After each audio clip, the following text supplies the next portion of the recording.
Bonjour à tous. Alors voilà une nouvelle vidéo en direct des bureaux où il y a personne. Il y a personne parce que toute l'équipe a la chance de pouvoir faire du télétravail. Moi j'ai ma petite dérogation qui me permet de venir au bureau une fois par semaine pour toutes les formalités administratives et notamment récupérer le courrier des nouveaux sociétaires. Et puis pour tout vous dire, on s'est posé la question de savoir si on devait continuer à poster, à publier sur des informations sur la démarche et puis sur l'actualité de la démarche. Puis on s'est dit qu'après tout, c'était quand même notre devoir. Donc j'en profite pour vous montrer cette pièce. Vous savez, c'est notre cuisine et c'est l'endroit où on a tourné il y a quelques temps une vidéo émission où on faisait le point sur ce qui s'était passé dans la grande distribution en 2019. On avait autour de la table Pascal et Sandrine, des sociétaires de l'initiative. Et puis on avait même reçu à cette occasion Michel-Édouard Leclerc et Bertrand Nondoudeux qui avaient parlé plus précisément de ce qui s'était passé au sein de l'enseigne Leclerc. Donc voilà, c'était ici, autour de la table. Finalement, on s'est dit qu'après tout, il fallait quand même qu'on diffuse cette vidéo. Donc vous allez pouvoir la visionner juste après. Et puis quand les choses redeviendront normales, si je puis dire, on aura d'autres distributeurs qui viendront à leur tour nous parler de leur enseigne et de comment est-ce qu'ils voient notre démarche de consommateur chez eux. Donc voilà, bon visionnage et surtout prenez tous soin de vous. À très vite. Bonjour tout le monde. Alors aujourd'hui, on tourne une sorte d'émission réunion filmée un peu atypique parce qu'on est dans les bureaux de C'est qui le patron. On vient de déménager. Donc là, bureau, vous voyez juste derrière moi, il y a la cuisine. On a mis quelques caméras, quelques lumières. Mais globalement, aujourd'hui, qu'est-ce qu'on va faire? On va faire le tour de ce qui s'est passé en 2019, à la fois chez C'est qui le patron, nous, les produits qui ont vu le jour, les produits qu'on a créés tous ensemble consommateurs, et puis derrière, on ira voir détail, enseigne par enseigne, comment ça se passe dans les enseignes. On va répondre à des questions qui nous ont été posées sur les réseaux sociaux, et puis autour de la table, même entre nous, on va essayer de répondre à un maximum de questions. Et à côté de moi, j'ai toujours Madeleine qui s'occupe des chiffres chez C'est qui le patron, des ventes. Est-ce que tu peux te représenter? Madeleine, je suis chez C'est qui le patron depuis plus d'1 an et je suivais déjà la démarche avant. Et du coup, chez C'est qui le patron, je fais tout ce qui est suivi des ventes, analyse des chiffres et aussi avec les éleveurs et les sociétaires, tout ce qui est animation en magasin pour faire connaître la démarche à encore plus de personnes. Et voilà, c'est vrai que si vous avez des chiffres, si vous avez des questions, même pourquoi est-ce qu'on n'a pas d'animation à côté de chez moi, vous n'hésitez pas à vous envoyer un petit message et c'est Madeleine qui s'en occupera. Et à côté de moi, j'ai également Sandrine qui est sociétaire de la démarche de l'initiative. Donc C'est qui le patron? Est-ce que tu peux te présenter, Sandrine? Donc je suis Sandrine, je suis comptable sur Lille. Et, sur Lille, c'est ça? Sur Lille, ouais. Et je suis sociétaire depuis le début, depuis 2017. Et En même temps que moi, alors. On se bat sur la date à laquelle on a pris notre souscription pour devenir sociétaire. Et il y a toujours Nicolas. Alors, est-ce que je te demande de te présenter, Nicolas? Moi, je m'occupe donc dans C'est qui le patron, bonjour à tous, plutôt des aspects de communication. J'essaie de faire connaître aussi la démarche. Et puis, des rendez-vous, on les fait ensemble avec des patrons d'enseigne pour qu'un maximum de produits soient dans un maximum de magasins. Et deuxième homme autour de la table, c'est Pascal. Pascal qui est également sociétaire de la démarche. Sociétaire de la démarche, oui, elle est là depuis 2 ans maintenant. Convaincu de la démarche et puis accessoirement, je travaille dans la santé et plus précisément dans l'imagerie dernière génération dentaire. Voilà. Et voilà. Et si on fait le tour avec tout le monde autour de la table, c'est aussi que vous deux, on a besoin de vos retours parce que vous étiez présents lors des réunions qu'on a fait. On est allé en rendez-vous dans des enseignes, plus précisément chez Lidl pour toi Pascal et chez Auchan pour Sandrine. Et voilà, vous allez nous dire comment vous avez vécu ça de l'intérieur et voilà si les enseignes ont pu répondre à vos questions, etc. Donc voilà, c'est parti, on fait le tour de tout ça.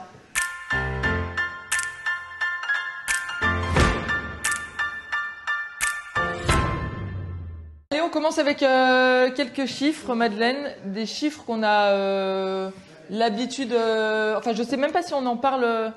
On en parle souvent de ces chiffres au final. Est-ce que tu peux nous refaire un point sur la démarche au global? Oui. Alors du coup, sur les chiffres de l'année, le bilan depuis le lancement, on a créé tous ensemble 20 produits C'est qui le patron. Donc ça correspond à 36 références. Nous sommes 8 926 sociétaires, donc ça croît chaque année de plus en plus. On a 2200 personnes qui sont sociétaires en plus sur l'année 2019. On a 7 produits qui ont été créés sur l'année 2019 en particulier, qu'on verra ensuite. Et alors, je te coupe, Madeleine, sur justement les sociétaires. Alors, peut-être que vous n'êtes pas sociétaire et vous vous demandez en fait ce qu'est d'être sociétaire. En fait, c'est tout simplement, vous pouvez peut-être témoigner. Qu'est-ce que c'est en fait d'être sociétaire? Être sociétaire, c'est avoir le sentiment de participer activement à une petite révolution en matière de distribution et de consommation. Et c'est là que ça prend tout son sens. Ouais. Je crois que même, Pascal, vous étiez dans un magasin avec les producteurs en tant que consommateur pour animer, ce qui sans doute n'a jamais vraiment été vu dans le commerce traditionnel. Non, ça n'a pas été vu, et puis, mais je trouve que c'est bien de s'impliquer. Quand on est convaincu de certaines démarches, il faut y aller, il ne faut pas hésiter, il faut y aller. Et voilà, et c'est ça, c'est d'être sociétaire. Alors c'est 1 euro, 1 euro, vous devenez sociétaire, et là vous prenez davantage part à l'initiative, c'est-à-dire que quand on a des questions, des décisions à prendre, en fait, tout simplement, on s'en réfère à l'ensemble des sociétaires. Alors, tu l'as dit, on a plus de 8000 sociétaires aujourd'hui. Donc voilà, c'est ça, devenir sociétaire de la démarche. Je ne t'interromps plus. Du coup aussi, on a vendu depuis le lancement 170 millions de produits. Donc c'est top parce que ça aide encore une fois plein de familles d'agriculteurs. Et sur l'année 2019, on a vendu 73 millions de produits, c'est plus 17% par rapport à l'année 2018. Donc ça veut dire que c'est encore plus de personnes connaissent la démarche, vont acheter les produits et veulent aider finalement les agriculteurs français. Et là justement, on peut peut-être le voir à l'écran, parce que Madeleine, c'est ça dont on parle, c'est le nombre d'acheteurs, de personnes qui ont acheté au moins un produit, c'est qui le patron. Oui. Donc aujourd'hui, il y a combien de personnes qui soutiennent la démarche? Il y a 14 millions de consommateurs du coup qui ont acheté un produit C'est qui le patron sur l'année 2019. Donc c'est énorme, ça correspond à 20%, c'est le taux de pénétration, mais c'est en gros 20% des foyers qui ont acheté les produits C'est qui le patron, donc une personne sur 5. Un Français sur 5. C'est ça. A acheté un produit de cette famille créée par les consommateurs. Donc quand vous faites tous ces efforts-là, c'est exceptionnel. Un Français sur 5 en 3 ans, c'est beaucoup d'espoir pour la suite. Et 52% des foyers ont réacheté un produit C'est qui le patron. On en a acheté un, ont été contents et du coup, pareil, ça c'est un chiffre, ça paraît pas forcément énorme, mais c'est un chiffre qui est vraiment bien par rapport aux autres marques, surtout pour une nouvelle marque qui a été créée il y a seulement 3 ans. On passe à la suite. La suite, c'est les ventes un peu plus en détail. Les ventes du lait, du coup, ça c'est un graphe que vous pouvez connaître un peu. 142 millions de produits ont été vendus depuis le lancement.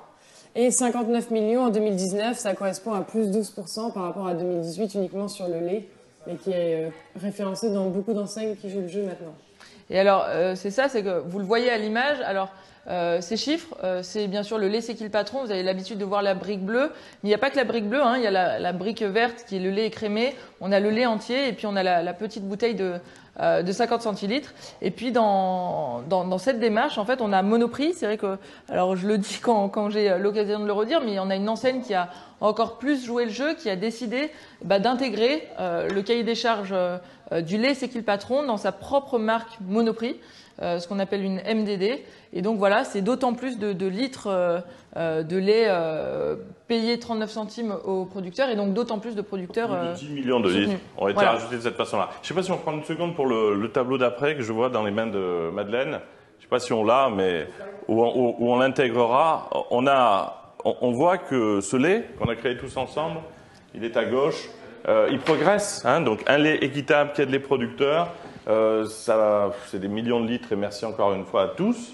Et on voit que toutes les marques ne progressent pas. Donc ça aussi, c'est un grand espoir, même si on n'oublie pas les copains producteurs qui sont sous ces marques à droite et qui, eux, ont aussi besoin d'une juste rémunération. C'est vrai qu'on parle rarement au final des autres marques. On veut pas en parler.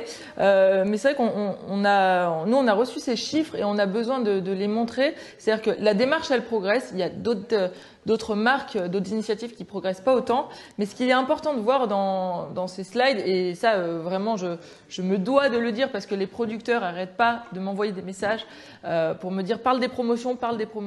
En fait, ce qu'on voit dans ces chiffres, si on peut les réavoir à l'écran, ce qu'on voit tout simplement, c'est que nous on progresse, mais on n'a pas de volume fait sous promotion. Vous voyez, c'est 1,5. Alors ça correspond à quand on est en animation avec des sociétaires, avec des producteurs, mais il n'y a pas de promotion associée à ça. Et à côté, on a des marques qui font des promotions encore en magasin.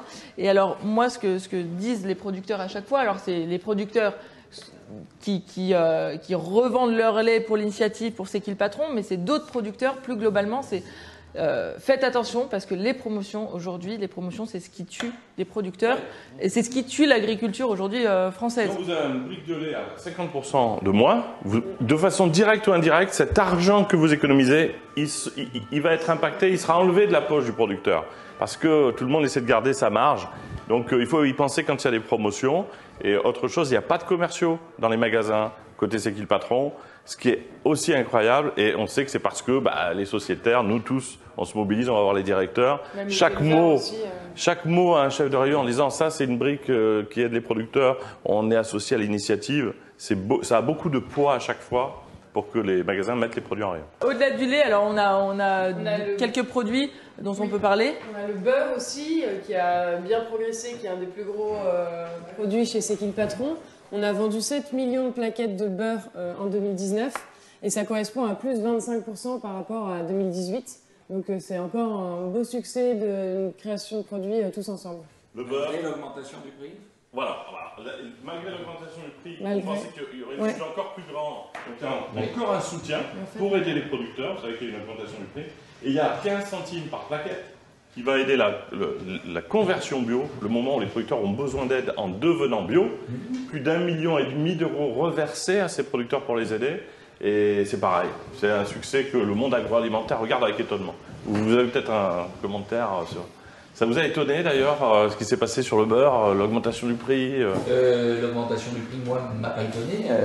Quand bien même que le consommateur continue de suivre, ça prouve vraiment la force, la puissance de la démarche, quoi. Il faut le dire, l'augmentation du beurre, c'est vrai qu'on l'a expliqué alors tout d'abord aux sociétaires, parce qu'encore une fois, on avait le choix, est-ce que oui, on accepte cette augmentation de prix liée tout simplement à une matière première dont le prix augmente, à une rémunération des producteurs, est-ce qu'on accepte? Et donc là, c'était les sociétaires qui ont pris cette décision, ou est-ce qu'on se dit non, à ce prix-là, le beurre bio, il a plus de raison d'être, et dans ce cas-là, on aurait enlevé tout simplement le beurre. On aurait supprimé le produit comme on l'a fait récemment pour les fraises. Dès que quelque chose n'est plus en relation avec ce qu'on avait décidé ensemble, par transparence, on se doit d'arrêter le produit. Mais là, ça pénalisait des centaines de producteurs. Voilà ce qui, à mon avis, a valu, et tant mieux que le beurre continue d'être en rayon. Le beurre bio, sel, demi-sel et doux. Exactement. Moi, je fais un peu de pub pour les... Et allez, on passe aux œufs. Ensuite, oui, il y a les œufs qui sont arrivés et qui est le troisième plus gros produit chez C'est qui le patron. Il y a les œufs bio qui sont arrivés plus récemment encore en octobre 2019. Et du coup, 3,6 millions de boîtes d'œufs ont été vendues et 2,6 millions depuis, sur l'année 2019. Et à chaque fois, on voit cette courbe exponentielle entre le réalisé et la différence entre les ventes espérées. On pensait en vendre un petit peu, puis en fait, au final, ça donne un repère. Hein, c'est ça que tu veux dire. Et nous, on tient chaque semaine à marquer pour le lait 1 222 325 jusqu'à l'unité, parce que ça donne de la valeur au fait que si on a acheté une seule brique, elle est dans cette courbe comptabilisée. C'était important, Sandrine, ça, d'avoir ces repères-là, côté consommateur, du nombre de ventes et de... Ça permet de voir que la démarche se développe et que les petits efforts qu'on fait pour convaincre chaque copain, chaque ami, que tu sais, la démarche elle est bien, et à chaque fois qu'on amène quelque chose pour un déjeuner partagé, j'apporte tes produits, c'est qui le patron, qu'après eux ils vont aller en acheter derrière et qui au boulot, dès qu'il y a un pot ou quelque chose comme ça, où on me demande d'apporter quelque chose, en général j'ai ma brique de jus de fruits qui arrive. Ça, ce que vous faites vraiment, parce que nous on est partis, on était 3, 4, 5, c'est bien les efforts de tous qui font ces chiffres extraordinaires et tous les sourires après côté producteur. On le redit, mais il faut le souligner tout le temps. Et en termes de chiffres aussi, au-delà des produits en eux-mêmes, on a aussi qu'est-ce qui se passe dans les enseignes, quelle enseigne progresse, potentiellement régresse, je ne sais pas, par rapport à 2018, qu'est-ce qui s'est passé en 2019. Madeleine, est-ce que tu peux nous en dire un peu plus ? Oui, du coup, on a sur les ventes, c'est plus 17% par rapport à 2018, tous les produits confondus, total enseigne. On voit que Carrefour est encore ultra leader sur le nombre de produits qu'ils vendent dans son magasin. Aujourd'hui, on a encore un produit sur 2, c'est ça, qui est vendu à... C'est ça, qui est vendu chez Carrefour. Et on voit aussi que tous sont en progression, à part Intermarché, on verra plus tard quand on fera le détail par enseigne, où ça a été plus compliqué sur l'année 2019. Toutes les enseignes progressent d'une année sur l'autre. Voilà. Donc ça montre bien effectivement que le succès est partout et dans toutes les enseignes. Intermarché, ça devrait s'arranger. On donnera des infos tout à l'heure. On y reviendra un tout petit peu après. Puis voilà, là, vous avez sur les chiffres qui vont suivre, on a les détails sur le million de produits vendus par enseigne et aussi l'augmentation par rapport à l'année précédente. Donc voilà, Carrefour plus 9%. Un tiers justement en bleu. Voilà, vous avez dans le camembert, vous voyez que Carrefour, c'est, j'ai dit un produit sur 2, mais non, parce que là c'est l'année 2019. Donc voilà, c'est 34% aujourd'hui des volumes des produits C'est qui le patron. On a Monoprix qui est assez stable. On a Leclerc, alors on en parlera tout à l'heure, mais Leclerc, on va faire un plus gros focus, on va dire, sur Leclerc. On a la chance, c'est vrai que je l'ai pas dit en introduction, mais c'est vrai qu'on a la chance tout à l'heure de recevoir Michel-Édouard Leclerc qui a accepté, alors on a envoyé des messages à plusieurs enseignes, Michel-Édouard Leclerc a accepté de venir voilà, dans nos bureaux nous parler de ce qui s'est passé en 2019, ce qu'ils ont mis en place de leur côté, parce que je pense que si on regarde un an et demi, il y a un an et demi, on était encore loin chez Leclerc, et puis aujourd'hui on voit dans les chiffres qu'on est à une progression de plus 87%. Donc voilà, quelque chose d'énorme. On en parlera, mais c'est vrai que tu le dis, et c'est vrai, il y avait quasiment rien chez Leclerc. Et puis ils sont venus regarder, étudier l'initiative. Il y a eu une visite où Michel-Édouard Leclerc et l'équipe est venue voir concrètement si c'était des vrais consommateurs impliqués dans l'initiative. Mais ça, c'est important qu'on donne, nous tous, ces informations. C'est encore des gens qui pensent que C'est qui le patron, c'est peut-être une start-up qui fait un peu de marketing et de communication. Non, c'est une marque de consommateurs qui se déploie grâce à l'énergie que tout le monde apporte. Voilà. On va passer aux nouveaux produits, parce que quels sont les nouveaux produits qui sont arrivés en 2019 ? En 2019, du coup, on a eu 7 nouveaux produits, ça correspond à 11 références. Donc il y a le beurre de baratte, la sardine qui arrive en février, en mars il y a eu la farine, le vin en mai, les saucisses de Toulouse et chipolata en juin, les œufs bio en octobre ainsi que le chocolat et chocolat au lait.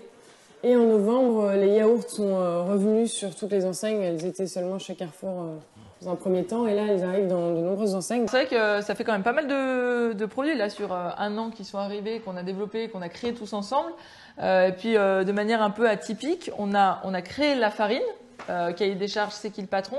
Et puis de cette farine, on a découlé à une farine de boulanger pour les boulangers, donc pour vos artisans boulangers, pour faire de la baguette de tradition. Donc vous pouvez, à partir d'aujourd'hui, tout simplement aller voir votre artisan boulanger, lui dire qu'il y a cette farine qui existe, qui est à sa disposition, et que voilà, demain peut-être que le boulanger, je sais pas, à côté de chez toi, Sandrine, ou même de chez toi, Pascal, peut-être qu'il pourra aller commander cette farine-là, dont on sait qu'elle soutient les producteurs. Donc elle est issue du cahier des charges de la farine qu'on a créée tous ensemble, mais là elle est adaptée justement aux boulangers pour faire de la baguette tradition. Producteurs de blé français. Imagine pour des gros producteurs de blé qui n'ont pas de soucis, des petits producteurs de blé, notamment ceux de la Drôme qu'on est allé voir, c'est difficile pour eux, et une farine équitable, c'est un énorme soutien pour eux. Et ça rend meilleur le pain. Vraiment, c'est pareil, essayez, vous verrez. L'équitable donne du goût aux choses. Bon allez, on passe aux choses sérieuses. Après avoir parlé des chiffres et des produits de notre côté, on va parler des enseignes, plus particulièrement de chaque enseigne. Et on commence avec ce que je fais à chaque fois, c'est la différence. Alors je le fais en rapide, mais la différence entre des enseignes indépendantes et des enseignes intégrées. Les indépendants, par exemple, c'est Intermarché, c'est Leclerc. Dans ce cas-là, chaque patron de magasin est son propre patron. Et dans les enseignes intégrées, type Carrefour, Auchan, là on a un siège social en fait qui va décider.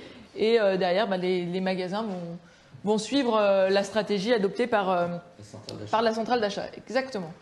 N'oubliez pas toujours que si cette démarche elle existe, c'est grâce au magasin, c'est grâce aussi à tout un chacun, aux consommateurs et à nous tous qui allons dans les magasins, allons demander l'arrivée des produits.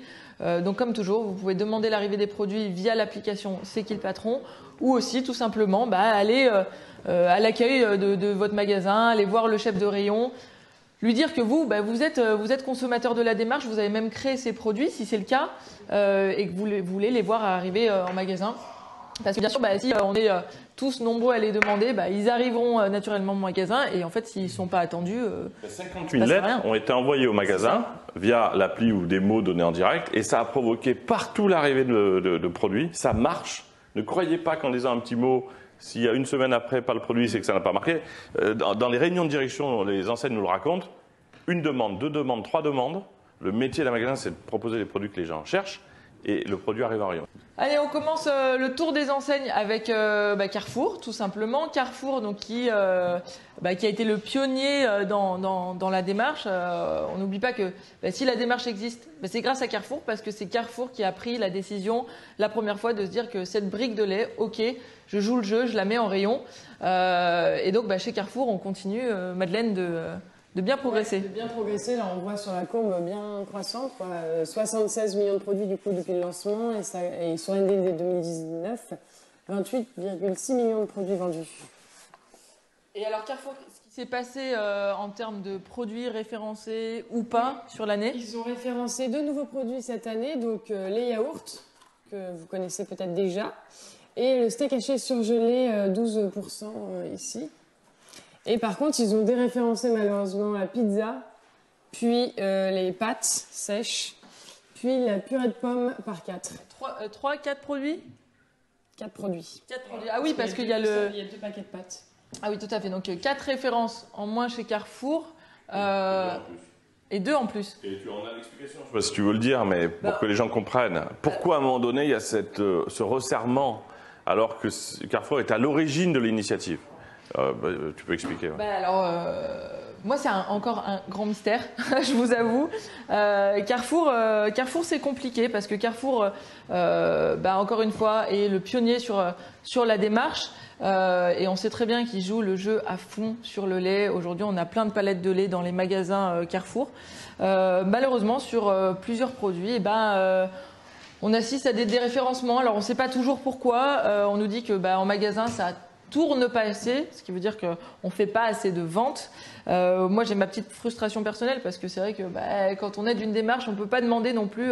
C'est vrai qu'on n'est pas Coca-Cola. Je pense qu'on le sera jamais, j'espère. Mais voilà, c'est toujours un peu frustrant. Le problème, pardon, Elsa de te couper, mais est-ce que le problème, c'est pas un problème de visibilité? C'est vrai, il y a une dilution des produits. C'est qui le patron dans les magasins, ces grandes enseignes qui font je ne sais pas combien de mètres carrés. Alors c'est pas facile puisqu'on a des produits nous qui sont des produits qui doivent rester au frais et puis on a des produits comme les pâtes etc qu'on peut loger ailleurs. Mais c'est vrai que la visibilité je trouve qu'elle pêche. Si on pouvait rassembler tous les produits, je pense qu'on gagnerait en sortie magasin. Dès que les produits sont rassemblés, il y a eu des ventes records parce que quand on rentre sur un produit, c'est aussi des valeurs qu'on vient rechercher et finalement on prend celui d'à côté qu'on ne connaissait pas et ça c'est sans doute une bonne idée. Un mot sur Carrefour, oui, il y a cette frustration-là, on a énormément de mots au-delà de nous, c'est tous les mots qu'on reçoit, mais il y a aussi autre chose, quand on a des explications c'est plus simple à comprendre. Tous les hypermarchés en France souffrent parce qu'il y a une consommation qui finalement connaît d'autres vecteurs, d'autres réseaux de distribution. Là, l'idée a été simple, c'est d'enlever 30% des produits qui fonctionnaient le moins. Donc quand un produit C'est qui le patron arrive et qu'il est en cours de développement et que le logiciel dit vous enlevez, au-delà de C'est qui le patron, c'est 30 produits parce qu'ils ne sont pas dans les ventes records, eh bien ça a décroché des produits. Et là, notre travail, nous, c'est d'aller voir Carrefour ce qu'on fait en disant vous avez été à l'origine de cette démarche. Vous avez permis que ces valeurs arrivent en rayon. Elles sont importantes pour vous. Est-ce que vous pourriez peut-être reconsidérer le miel? Au-delà de ça marche moins que certains produits, ça marche moins que certaines marques, on a besoin de comprendre parce que c'est vrai qu'on a pas mal de pubs à la télé, rien que ça, sur l'engagement de Carrefour, sur Act for Food, qui justement met plus en avant des produits vertueux en faveur du développement durable. Mais voilà, derrière, on est un peu perdu. Et c'est vrai que moi, on a demandé aux consommateurs sur les réseaux sociaux de nous faire part de leurs questions. Et j'ai quelques questions que je peux dire qu'on a reçues. Alors, il y a une personne sur Twitter qui nous a dit il reste les premiers du soutien. Alors, c'est vrai, c'est ce qu'on a dit. Le premier soutien de C'est qui le patron. Mais il voit comme tous que le conso délaisse les hyper pour la proximité. Pourtant, ils ont retiré pizza, compote, pâtes et steak. Des achats de dernière minute par excellence de leur City. Pourquoi? C'est ça, c'est que tu disais que les hyper... Il y a eu tellement d'efforts de fait qu'en aucun cas on va les oublier. Carrefour, un produit sur deux qui aide les producteurs dans la démarche C'est qui le patron, c'est Carrefour. Ça, faut pas l'oublier. Maintenant, on a des questions qui nous parviennent. On essaye d'avoir des réponses. Voilà. Simplement avoir ces réponses pour les ramener aussi du côté des consommateurs. On a une personne, Alain, sur Facebook, qui nous dit... À propos de Carrefour, je m'interroge, il y en a 4 dans mon quartier, je demande régulièrement plus de référencement, mais je vois qu'ils se cantonnent au lait, au jus de pomme, à la compote et de temps en temps les œufs. Par contre, petit à petit, je vois apparaître des produits clones de C'est qui le patron, des pâtes qui rémunèrent dignement le producteur. Désolé, j'ai oublié le nom de la filière interne. Le beurre, il y en a une vingtaine, y compris 3 quarts de marque Carrefour et quelques autres produits simili équitables. Donc, je me demande si c'est une stratégie délibérée. Genre, on traîne la patte côté CQLP, le temps d'élaborer des réponses équitables sous marque Carrefour, sans le même cahier des charges, et quid de la traçabilité des rencontres producteurs, etc. Alors, moi j'ai vraiment posé la question, là, quand j'ai pu rencontrer les gens de la direction de Carrefour. Il est clair que le soutien est total et entier. En aucun cas, il y a une dégradation de cette relation-là. Après, c'est une donnée technique. Il y a un grand directeur qui dit, voilà, il faut que tous les produits qui se vendent le moins, mais alors quelle que soit la famille, ne soient plus en rayon, pour privilégier ceux qui se vendent le plus, parce qu'on est en difficulté, ils le reconnaissent, ils ont des difficultés. Tous les grands hyper ont des difficultés. À nous de refaire le chemin en disant, celui-là, de produit, dans cette famille-là qui aide les producteurs, peut-être qu'il faut le reconsidérer. Voilà, c'est le boulot qu'on fait. Donc oui, on récupère tous ces messages. Et on va les amener à Carrefour pour recréer un lien. On va les amener et on propose aussi à Carrefour, alors si Carrefour, il y a des personnes qui nous entendent de chez Carrefour, venez parce que justement, nous, on a besoin, alors on n'a pas toutes les clés, on ne connaît pas par cœur la grande distribution, et c'est vrai qu'on a besoin de vous, de vos explications, pour comprendre tout ça, pour comprendre comment ça se passe dans les magasins et puis comment ça se passe dans la centrale d'achat. Je passe à une autre enseigne qui est Auchan. Auchan, Madeleine, en termes de vente, qu'est-ce que ça donne? Auchan, ils ont une belle année parce qu'ils ont vendu 7 millions de produits du coup en 2019. Ils ont 5 nouveaux produits cette année qu'ils ont référencés dans leur magasin. Ils sont assez bons sur le rayon crèmerie. Ils ont rajouté le yaourt, ils ont rajouté les œufs bio par 6, le beurre de baratte et le miel bio cette année. Et du coup, ça correspond à plus 38% par rapport à l'année 2018. Alors c'est une enseigne qui progresse bien. Auchan, c'est vrai qu'on parle peu au final de Auchan parce que Auchan c'est un peu une enseigne qui avance, qui fait son bout de chemin, mais qui en parle pas forcément. Il y a quand même 18 produits pourtant en magasin, notamment ce que je disais sur le rayon crèmerie, ils ont les œufs. Combien de produits dans le Auchan où tu vas, Sandrine? Il faudrait que je revérifie sur l'appli ce que j'avais consigné. Mais j'avais trouvé les 2 chocolats au moins, le lait. Je crois que j'avais trouvé les pâtes, la purée. Une dizaine de produits. Ouais, il y avait quand même déjà. Et quel Auchan, on va le dire? Auchan V2. Auchan. Villeneuve d'Ascq. Auchan V2. Ah oui, gros Auchan en plus. Ouais. Aussi, ils ont... Et c'est vrai qu'on en parle, Sandrine, avec toi, notamment parce que, comme on le disait tout à l'heure, Sandrine, on s'est rendu, t'es venue assister rencontrer les dirigeants de Auchan. Alors c'est vrai que on envoie comme ça, nous, dès qu'on a un rendez-vous, on envoie un message aux sociétaires en disant voilà, il y a un rendez-vous qui se prépare, là notamment, c'était avec Auchan, qui veut venir, qui est disponible. C'est là qu'on s'était rencontrés, donc Sandrine, t'étais là. Est-ce qu'on peut voir justement, on a un extrait de ce début de rencontre avec Auchan. Bonjour tout le monde, alors nouveau rendez-vous dans une nouvelle enseigne. Aujourd'hui on rencontre 2 personnes de chez Auchan. Derrière moi vous allez voir, je suis avec 4 sociétaires.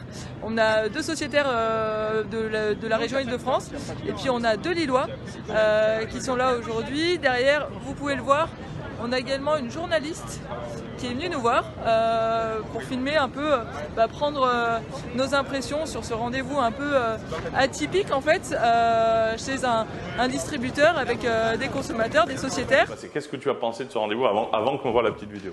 On a compris que pour eux, c'était important d'avoir la démarche équitable qu'ils faisaient avec déjà quelques autres produits, qui référencent le lait, là-dessus il n'y a pas de souci, qu'ils étaient plus mitigés sur les produits un peu plus transformés, où ils avaient peut-être du mal à se rendre compte que le producteur avait du mal aussi. Et on n'a pas senti qu'il allait y avoir un soutien, parce que le but, on était plusieurs sociétaires, le but c'était de dire, du coup, on aimerait bien trouver les produits dans les rayons, comment on fait pour pouvoir les trouver quand ils n'y sont pas? Est-ce que vous allez donner un coup de pouce à vos chefs de rayon et tout ça pour qu'ils les référencent? Et là-dessus, on n'avait pas senti un trop gros soutien. C'était à nous de les convaincre, c'était à nous de faire le travail, qu'ils n'allaient pas... Oui, c'est ça. C'était que on était alignés entre guillemets. Auchan avait compris, les dirigeants, que maintenant l'heure était venue entre guillemets d'écouter davantage le consommateur. Évidemment qu'ils font des choses très bien, et d'ailleurs on a même proposé d'aller voir directement dans les coulisses de leurs produits pour pouvoir dire à tout le monde qu'on sait bien acheter un produit d'une MDD, marque distributeur. Mais c'est pas parce qu'il y a des produits qui sont sous marque enseigne bien qu'on doit enlever un autre produit qui, lui, a les mêmes valeurs et qui aide des producteurs. C'est ça le message qu'on a fait passer. Donc, super soutien d'Auchan. Ouais. Mais on doit leur amener la preuve que de plus en plus de gens s'y intéressent. Et personne n'avait à ce moment-là, n'oubliez jamais ce chiffre, 1 Français sur 5 achète des produits issus de cette gamme de produits créés par les consommateurs et qui aident les producteurs. 1 Français sur 5. C'est du jamais vu en 3 ans. Et quand ils auront cette information, ils comprendront que c'est plus anecdotique, c'est pas une initiative. Nicolas, pourquoi? Parce que c'est un problème de confiance. Le consommateur a confiance dans la démarche qui est initiée par un consommateur. Là où la marque ou l'enseigne, par exemple, ne peut pas être jugée partie, c'est pas possible. On ne sait pas ce qu'ils font, ce qu'il y a en amont, comment ils travaillent les produits, comment ils respectent l'individu, l'environnement. Et à l'arrivée, le consommateur ne suit pas toujours. Ouais, Pascal, c'est très juste. On ne s'est donc pas arrêté à l'idée de la marque, comme tu l'as dit. On ne veut pas faire un Coca-Cola tous ensemble. On veut que plus de producteurs gagnent leur vie et que des produits évoluent en positif. Et bien là, on a dit aux distributeurs, vous avez un problème de défiance. On ne vous croit pas forcément quand vous dites les choses. On est prêts, nous, consommateurs, à aller voir, et lorsque ce sera une réalité qu'on aura constatée, on le dira clairement à tout le monde. Donc on est prêt à jouer le jeu. De leur côté, ce serait bien qu'ils jouent aussi le jeu de cette marque de consommateurs, qui aussi trace un sillon pour tout le monde. Et c'est pas soit clean, soit top. Dans les rayons, il peut y avoir la coexistence des produits C'est qui le patron, de leurs produits aussi. Le but, c'est d'avoir le maximum de choix et qu'au final, alors je rêve peut-être, que tout ce qui soit proposé à la vente, ça soit des produits équitables pour tous les producteurs. L'équité s'additionne à l'équité. Il n'y a pas de concurrence entre deux produits équitables. Bon, je crois que tu as ton timing des enseignements. Tu anticipes sur mon remontage de bretelles. Mais du coup, on passe à l'enseigne suivante qui est Monoprix. Monoprix, qu'est-ce qui se passe? Monoprix, ils ont donc 10 produits maintenant. Ils ont le jus de pomme qui est arrivé cette année. Ils ont vendu 11,4 millions de produits cette année et c'est plus 1% par rapport à l'année 2018. Donc aujourd'hui, on trouve, c'est ça, chez Monoprix, on a le jus de pomme. On a tout le lait, tout leur lait marque distributeur, le nôtre, plus les 2 beurres bio et le jus de pomme maintenant depuis quelques temps. Alors, problème avec le lait marque distributeur Monoprix, on sait. Pourquoi puisqu'il est estampillé C'est qui le patron, et puis ils le vendent 10 centimes moins cher que C'est qui le patron. Donc on a une concurrence, et ça dénote aussi un petit peu l'état d'esprit de l'enseigne derrière. C'est malheureux, moi je trouve.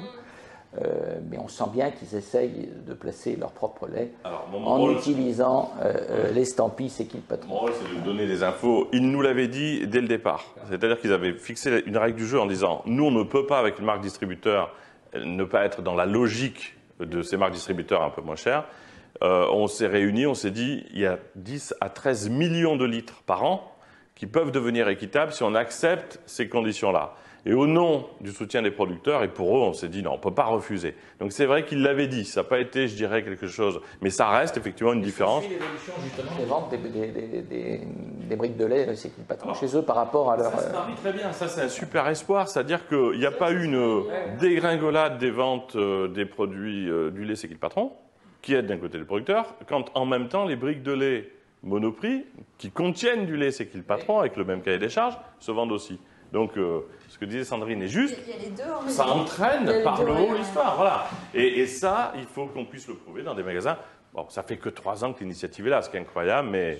On peut passer, je pense, à l'enseigne suivante, mais on ne va pas s'attarder trop longtemps parce que, comme je vous l'ai dit, on a Michel-Édouard Leclerc qui va venir nous répondre à nos questions directement. Donc Leclerc, grosso modo, chez Leclerc, qu'est-ce qui se passe? Il se passe que ça progresse très fortement. Oui, 15,7 millions de produits qui ont été vendus depuis le lancement et 10 millions en 2019. On voit sur la courbe que c'est que c'est très en croissance et qu'ils ont également référencé 31 produits auprès de leur centrale d'achat nationale, plus 13 références cette année. Donc c'est énorme. Et donc ça correspond à plus 87% en volume par rapport à l'année 2018. Donc ils ont vraiment joué le jeu cette année, les magasins, les centrales d'achat régionales, et c'est bien parce que ça aide encore plus de producteurs. Bon allez, je te coupe parce que du coup t'en dis déjà trop et donc on va se répéter si on le fait 2 fois. Et je passe directement à Intermarché. Alors Intermarché, comme Leclerc, c'est des magasins indépendants. Donc chaque le patron du magasin, ouais, c'est son propre patron. C'est son magasin. C'est le décideur. Contrairement à un magasin Carrefour ou Auchan. Un groupement d'indépendants. Et donc chez Intermarché, qu'est-ce Chez qui se passe? Intermarché, on a 11 produits qui sont référencés chez eux. Sur le graphe, on voit une dégringolade sur l'année 2019 à partir de juillet. Alors ça c'est quand même important, c'est-à-dire qu'on a c'est la seule enseigne où on observe que plutôt que de progresser, finalement on se retrouve avec moins de produits vendus. Alors est-ce que je peux pas croire qu'il y ait des gens en France, des consommateurs qui chez Intermarché spécifiquement se disent ne pas soutenir notre démarche de consommateur. Je pense pas qu'il y ait un consommateur type Intermarché. Et donc du coup ça, Madeleine, c'est parce que c'est le lait, c'est ça? Oui, ils ont 11 produits quand même. Ils ont plus 5 références cette année: la farine, la purée de pommes, les œufs par 12, le miel bio. Ils ont perdu 2 références, la pizza et le steak haché surgelé, et c'est majoritairement à cause du lait ils ont déréférencé le lait à une période.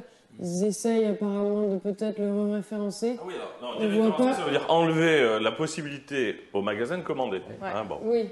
Mais alors ça justement, ça c'est important de le dire, c'est qu'on a vu que dans certains magasins il y a des problèmes de commande. Alors les magasins veulent commander le lait, ils ne peuvent pas parce que dans leurs entrepôts, les codes justement du produit ne sont pas ouverts, les codes qui permettent de commander le produit. On a Thierry Cotillard qui s'est exprimé. C'était lors d'une projection interne chez Intermarché. Qui est le patron. Le patron. d'Intermarché, des mousquetaires. Ouais. Et c'est ça, c'est qu'il s'est exprimé dans une projection interne du film Au nom de la Terre. Il t'a fait venir, justement, d'abord? Oui, voilà, je peux expliquer. C'est-à-dire qu'il y a eu, autour du film, Guillaume Canet a parlé de la démarche C'est qui le patron. Ils se sont appelés avec Thierry Cotillard d'Intermarché. Puis on s'est retrouvés dans une conversation croisée où finalement, je lui ai dit, il faudrait peut-être qu'on se rencontre parce qu'on ne se connaît pas.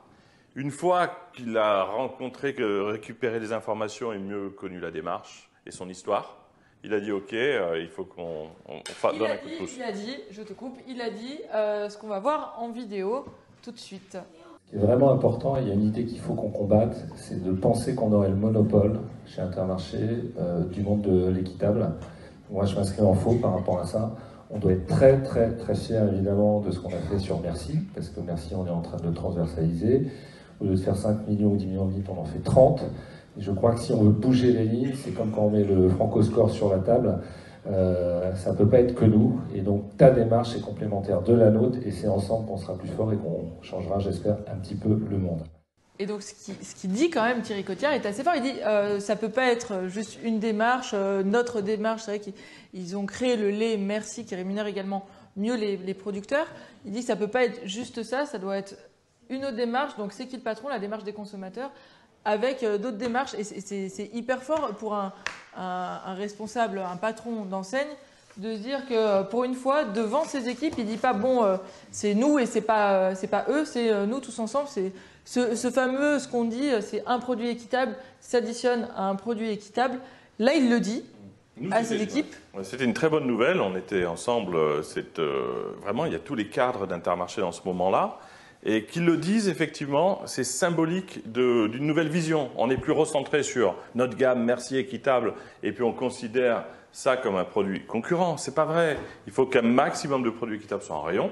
C'est dit officiellement. Il me l'a rappelé il y a quelques minutes en disant oui, vous pouvez vraiment le dire, puisque moi je le dis à toutes les équipes. Et c'est une très bonne nouvelle pour les producteurs et pour l'initiative. C'est vrai qu'on a reçu une vidéo d'un producteur, alors lui qui nous le dit, et on a plein de producteurs qui nous envoient des messages pour parler d'Intermarché, pour dire les magasins veulent commander, mais ils peuvent pas. Ils peuvent pas parce que en haut il y a un endroit où ça bloque. Ça veut dire que c'est un système d'entrepôts régionaux, donc c'est-à-dire que même si en haut au niveau du national de l'enseigne de Intermarché, ils ont dit OK, on a ce lait, on référence le lait C'est qui le patron.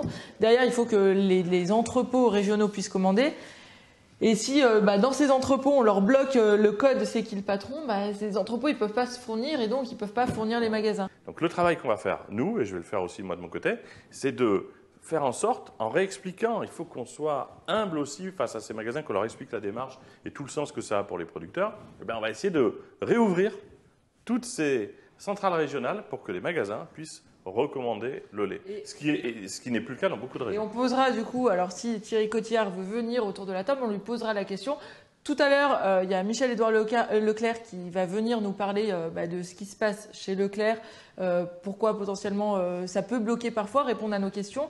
Et si Thierry Cotillard veut venir également témoigner, nous expliquer comment fonctionne l'enseigne Intermarché, on lui... Il a donné son accord. Ah, il a donné son accord. Parfait. Carrefour a donné son accord. Il y a une belle histoire aussi à expliquer côté Carrefour. Depuis le début, Bertrand Swiderski a dit OK, on aura quelqu'un de Carrefour qui viendra répondre aux questions. Et Thierry Cotillard, il y a quelques minutes, a dit évidemment avec plaisir, puisque ce qu'on se dit là, il faut le faire savoir. Allez, on passe à l'enseigne suivante. C'est deux enseignes. Donc c'est deux enseignes, c'est Géant et Casino, donc qui appartiennent au même groupe. Et là, qu'est-ce qui se passe chez Géant et Casino, Manel? Chez Géant et Casino, c'est un peu en dents de scie, ça monte, ça descend, mais c'est assez stable. On a vendu 7,6 millions de produits depuis le lancement, 3,2 millions cette année. Il y a eu plus 7 références au global, donc le beurre de baratte, le chocolat, les œufs, les yaourts et le steak haché surgelé. Par contre, il y a eu des déréférencements aussi, la salade, le chocolat qui s'est refait déréférencer après avoir été référencé. Ah, je crois que ça... Non, c'est qu'on nous a expliqué. Alors, on pensait qu'il était déréférencé, mais en fait, c'est que les commandes se font par vague chez Casino. Et c'est vrai qu'ils commandent une fois une grosse quantité. Ensuite, ils vont plus commander pendant plusieurs mois, 6 mois. Et ensuite, ils vont refaire une grosse commande. Alors, c'est vrai que c'est un peu compliqué à gérer. C'est ce qui explique potentiellement la dent de scie comme ça qu'on a dans cette enseigne. Parce que c'est directif, c'est pareil, les magasins ne sont pas indépendants. Ce qui est, et voilà, alors ce qui est atypique. C'est atypique chez Géant et Casino. C'est vrai qu'on a quand même plein de produits présents. On a 11 produits présents au sein de l'enseigne. Mais finalement, en fait, on n'a pas spécialement, on n'a pas plus d'échanges que ça, et c'est vrai que là c'est de notre faute pour le coup. On devrait plus aller voir et les magasins et aussi la centrale parce que c'est vrai que c'est quand même des volumes importants de soutien. C'est des gros volumes. Et ce sont des gros volumes. Et oui, tu as raison de le souligner. Quand on peut pas ne pas déjà les voir, se présenter et les remercier parce que ce soutien il est hyper important. Je sais pas quels sont les volumes annuels de Casino. On a vendu plus de 3 millions en 2019 de produits, donc c'est quand même des gros volumes. Pour nous, c'est hyper important pour les producteurs, pour la démarche. Et au final, là, mea culpa, parce que c'est vrai que c'est nous qui ne faisons pas assez. Est-ce qu'on a monté des opérations avec des casinos, avec des producteurs, etc. Il y a des producteurs qui vont animer parce que des magasins. Chez Casino, c'est des magasins qu'il faut convaincre, à mon sens, parce que la centrale, elle ne fait que regarder des tableaux et des chiffres. Si ça ne sort pas, le produit, ils le mettent dehors. En revanche, il faut aller travailler des magasins pour être sûr, justement, s'assurer que le produit il sorte en magasin, il soit mis en valeur et qu'il sorte en magasin. Ouais, Et donc comme on n'a pas de force de rendez-vous. vente, il faut Et oui. peut-être mener des opérations C'est ça, chez on Casino. répète, on n'a géant. pas de commerciaux dans les magasins, on n'a pas de pub à la télé, etc. Mais voilà. Mais ce qu'on peut faire, c'est nous, y aller nous-mêmes, en fait, nous, consommateurs. Et nous également, enfin, je parle là pour les producteurs qui, eux, vont faire, c'est vrai qu'ils ont fait des animations dans des géants, par exemple. Donc voilà, c'est nous, tous ensemble, on peut aller vraiment donner du poids à cette démarche-là. Et allez, on passe à l'enseigne, enfin aux enseignes suivantes. Alors là, on n'a malheureusement pas plus de détails que ça parce que nous, c'est toujours compliqué d'avoir des chiffres à l'enseigne spécifique. Mais on passe sur Cora, Match, Colruyt et G20. C'est des enseignes qui sont assez stables, qui progressent également. Et dans ces enseignes, on a pas mal de produits. Alors, c'est des magasins qu'on trouve moins autour de chez nous parce qu'il y a moins de magasins Cora, il y a moins de magasins Colruyt, etc. Les Colruyt sont dans l'Est de la Voilà, France. dans l'Est de la Mais France. pour certains, c'est le magasin habituel. Mais Dans c'est l'Ain, le magasin. il y a un Colruyt, c'est Oui. le magasin de tous les gens qui sont autour de lui. Voilà, c'est ça. C'est qu'on a moins de magasins de ces enseignes présents dans la France, mais ces magasins-là, ils jouent le jeu. Enfin, parce que concrètement, on a Cora 17 produits, on a Colruyt qui en a 12, on a G20 qui est une toute petite enseigne. Enfin, c'est des petits magasins de proximité qui ont quand même 5 produits. Alors, oui, ça pourrait être plus, mais on a quand même pas mal de magasins qui jouent le jeu de la démarche. C'est peut-être pas les géants de la grande distribution, mais voilà, même eux, à leur échelle. C'est un plan social, 1000 Ah oui, en plus. employés. Ah ouais. Une enseigne qui n'est pas forcément en ce moment. Et Cora, dynamique. on est allé plusieurs fois les voir et on a vraiment en face des acheteurs qui sont très engagés dans la démarche. Et encore une fois, je le répète, même Colruyt, on a on a même une super nouvelle, c'est qu'on a la personne de chez Colruyt qui nous relance. Alors là, c'est scandaleux, c'est elle qui nous relance à chaque fois et qui là, il y a quelques jours, nous a dit envoyez-moi toutes les infos possibles parce que moi, je vais faire une double page dans un prospectus où je vais mettre en avant de moi-même la marque C'est qui le patron au global, toute la démarche. Donc ça, merci à ces personnes-là de s'engager, des magasins, mais aussi voilà des patrons dans les enseignes qui vont plus loin. Quand il y a 2 pages comme ça dans un magazine, on l'a vu aussi dans d'autres magasins. Et c'est l'occasion de dire merci à tous les magasins qui jouent le jeu, aux chefs de rayon, aux directions, parce qu'on n'est pas là tous les matins pour leur dire, même si nous, consommateurs, on essaie de leur faire passer les messages. Ça coûte très cher normalement. Ça coûte une fortune aux marques d'avoir un petit encart. Là, il y a 2 pages parce que la démarche est mise en avant. Donc, c'est une chance qu'on a. Et c'est intéressant de repérer ces magasins qui jouent le jeu pour peut-être les privilégier, les aider à être à la hauteur de tous ces efforts. Et on passe à une autre enseigne. Et là, Pascal, tu vas pouvoir nous en dire plus. On passe à Lidl. Alors, Lidl, dans les chiffres, ça progresse. Madeleine ? Oui, ça progresse de 75% par rapport à 2018 et on arrive du coup à 3,1 millions de produits qui ont été vendus cette année. Avec donc on a le lait qui est présent. Alors on voit sur le graphique que vous avez à l'écran, on a le lait qui est en bleu, donc c'est vraiment le plus gros des volumes clairement chez Lidl, c'est le lait. C'est qui le patron et on a aussi jusqu'à présent le jus de pomme et le steak haché surgelé 12% qui est présent dans les rayons. Alors Pascal, je vais me tourner vers toi plus précisément parce qu'on est allé au siège de chez Lidl, on est allé rencontrer Michel Biraud qui est le patron, le directeur de toute la partie alimentaire. On a un petit extrait juste avant justement d'aller le rencontrer. On a tourné une petite vidéo qu'on voit tout de suite. Bonjour tout le monde. Alors aujourd'hui, regardez où on est. Hop.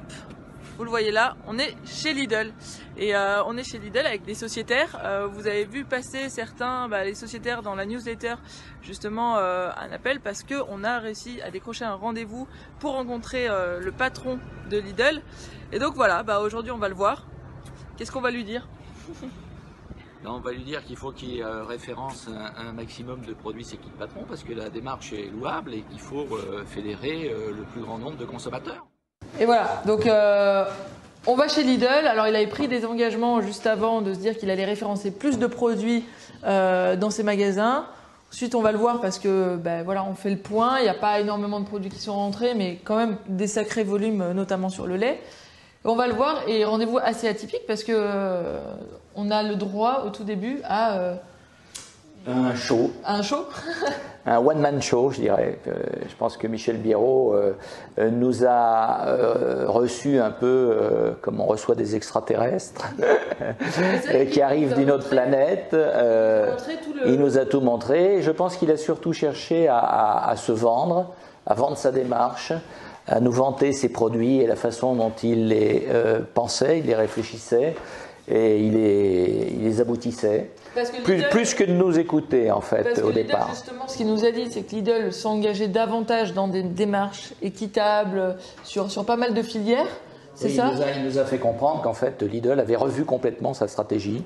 Il y avait peu, hein, c'est-à-dire qu'ils étaient passés d'un modèle type pas cher, hard discount, à un modèle un peu plus supermarché, petit supermarché qualitatif. Et c'est vrai qu'ils sont vraiment allés dans cette direction. Moi, j'ai un Lidl pas loin de chez moi, c'est vrai. Ils sont à fond dedans, ils montent en qualité. Et c'est là justement nous on pensait que bon, qualité ça nous connaît, hein, chez C'est qui le patron, puisque nous on en vante les mérites à longueur de journée, le respect du producteur, de l'environnement, donc de l'individu, de la qualité du produit et le juste prix, ce qui nous paraît nous être le juste prix. On s'attendait sans doute à la fin de la réunion à plus d'enthousiasme, mais c'est vrai qu'on a quand même perçu qu'il nous a plutôt vanté les mérites de ses produits plutôt que d'écouter. Mais à la sortie de la réunion, il s'était quand même plutôt engagé à référencer davantage, alors qu'au départ, il était pratiquement partant, je ne sais pas si tu te souviens de ça, pour déréférencer le steak haché. Il était dans cette idée. Il voulait sortir 2 ou 3 produits, je crois. Lui, il voulait sortir le steak haché et le jus de pomme. Oui. Puis finalement, sorti de rendez-vous, il nous disait mettre en avant sur même un prospectus, hein, le steak haché. Bon, j'ai une mauvaise nouvelle à annoncer auprès de tout le monde, c'est que malheureusement, malgré ce rendez-vous et ces engagements pris, derrière en fait on a appris par les fabricants justement du jus de pomme et du steak surgelé que Lidl déréférençait ces références-là. Et c'est vrai que ce qu'il nous avait dit à l'époque sur, je le prends devant moi, sur le jus de pomme, c'était que lui, il avait en magasin la même chose. L'équivalent. Qui respectait la même charte. Le même cahier des charges. C'est vrai que sur le coup, on s'est dit, oula, non mais c'est vrai que si nous, consommateurs, en fait, on a créé un produit qui existe déjà, mais qu'on le vend plus cher, nous, il y a un non-sens du côté de la démarche. Et donc, on allait se renseigner. On s'est dit, si c'est vraiment le cas, non, il faut qu'on arrête ces pommes et qu'on mette plutôt en avant le produit qui existe déjà, qui est déjà vertueux. Et puis finalement, je l'ai pris, je suis allée chez Lidl l'acheter. Ce qu'on a vu en face, c'est ce jus de pomme qui est au même cahier des charges justement selon ce que nous disait Lidl. Alors lui, nous on est dans des briques. Déjà on voit que c'est pas exactement le même cahier des charges parce qu'on a une bouteille en plastique et un Tetra Pak. Et si je verse, je fais une démonstration, je me croirais au téléachat, hein, mais si je verse, voilà le jus de pomme. C'est qui le patron? On voit quand même que c'est un jus de pomme, on le voit, hein, trouble. Donc comme il sortirait de chez le producteur. Puis à côté, on a un jus de pomme pour le coup filtré.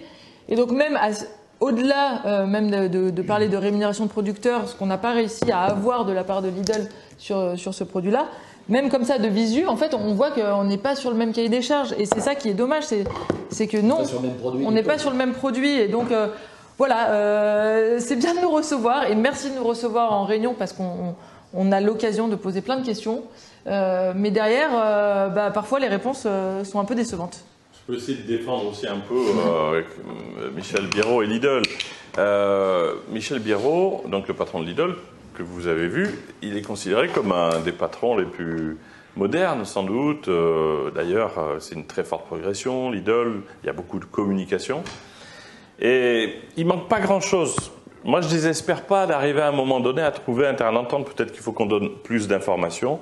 C'est vrai qu'il faut qu'on donne plus d'informations parce qu'on s'est rendu compte pendant le rendez-vous qu'au final, la démarche n'était pas forcément bien comprise.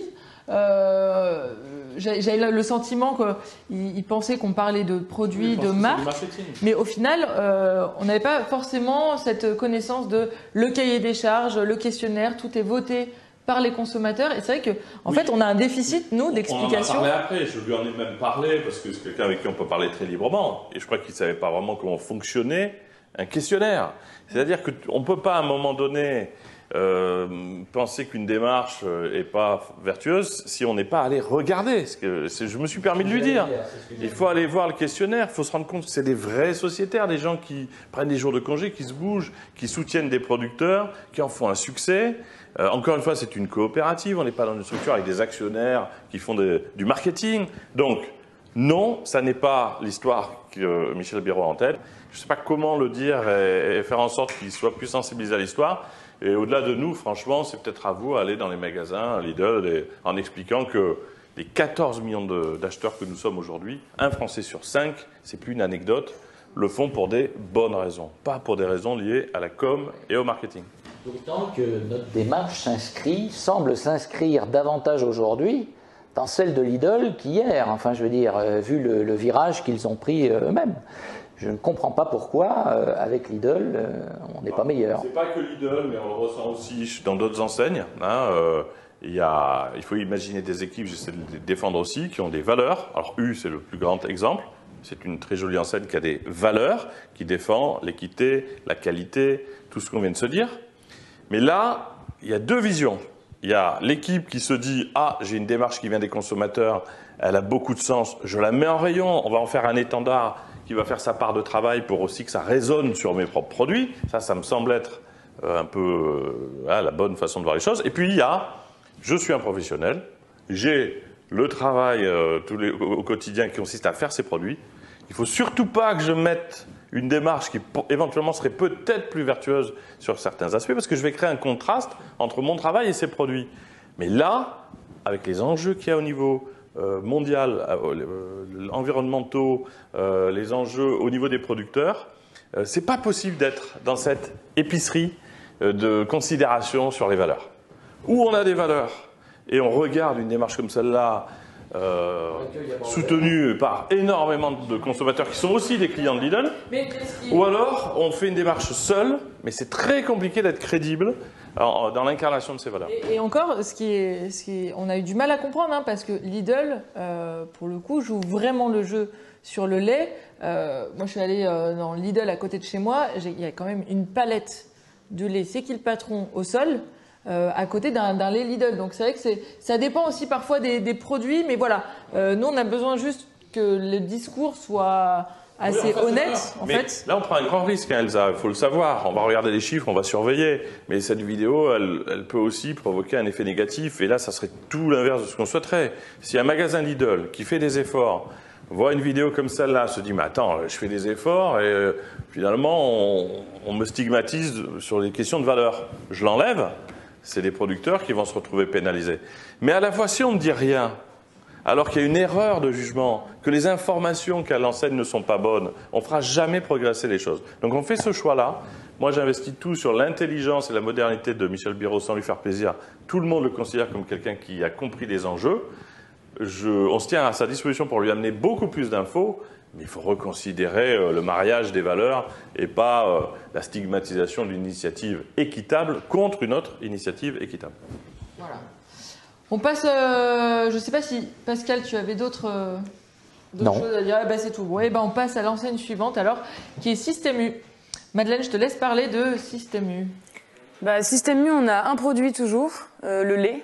On n'a pas eu de référencement ni de déréférencement, donc voilà. On a une courbe, si on regarde la courbe, qui progresse quand même sacrément. Ouais.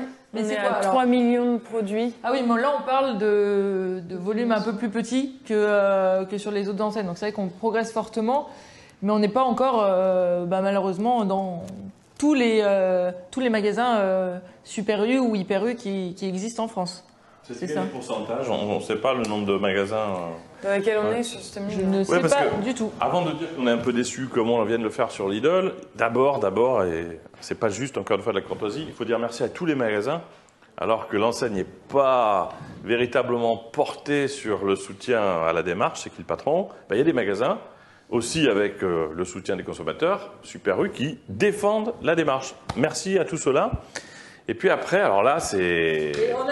Par exemple, par rapport à ce que tu dis, j'ai là une question d'un consommateur, là c'était sur Twitter, qui disait Sur U, il communique avec un discours très proche du soutien des producteurs, proximité, les attentes clients, donc nous consommateurs.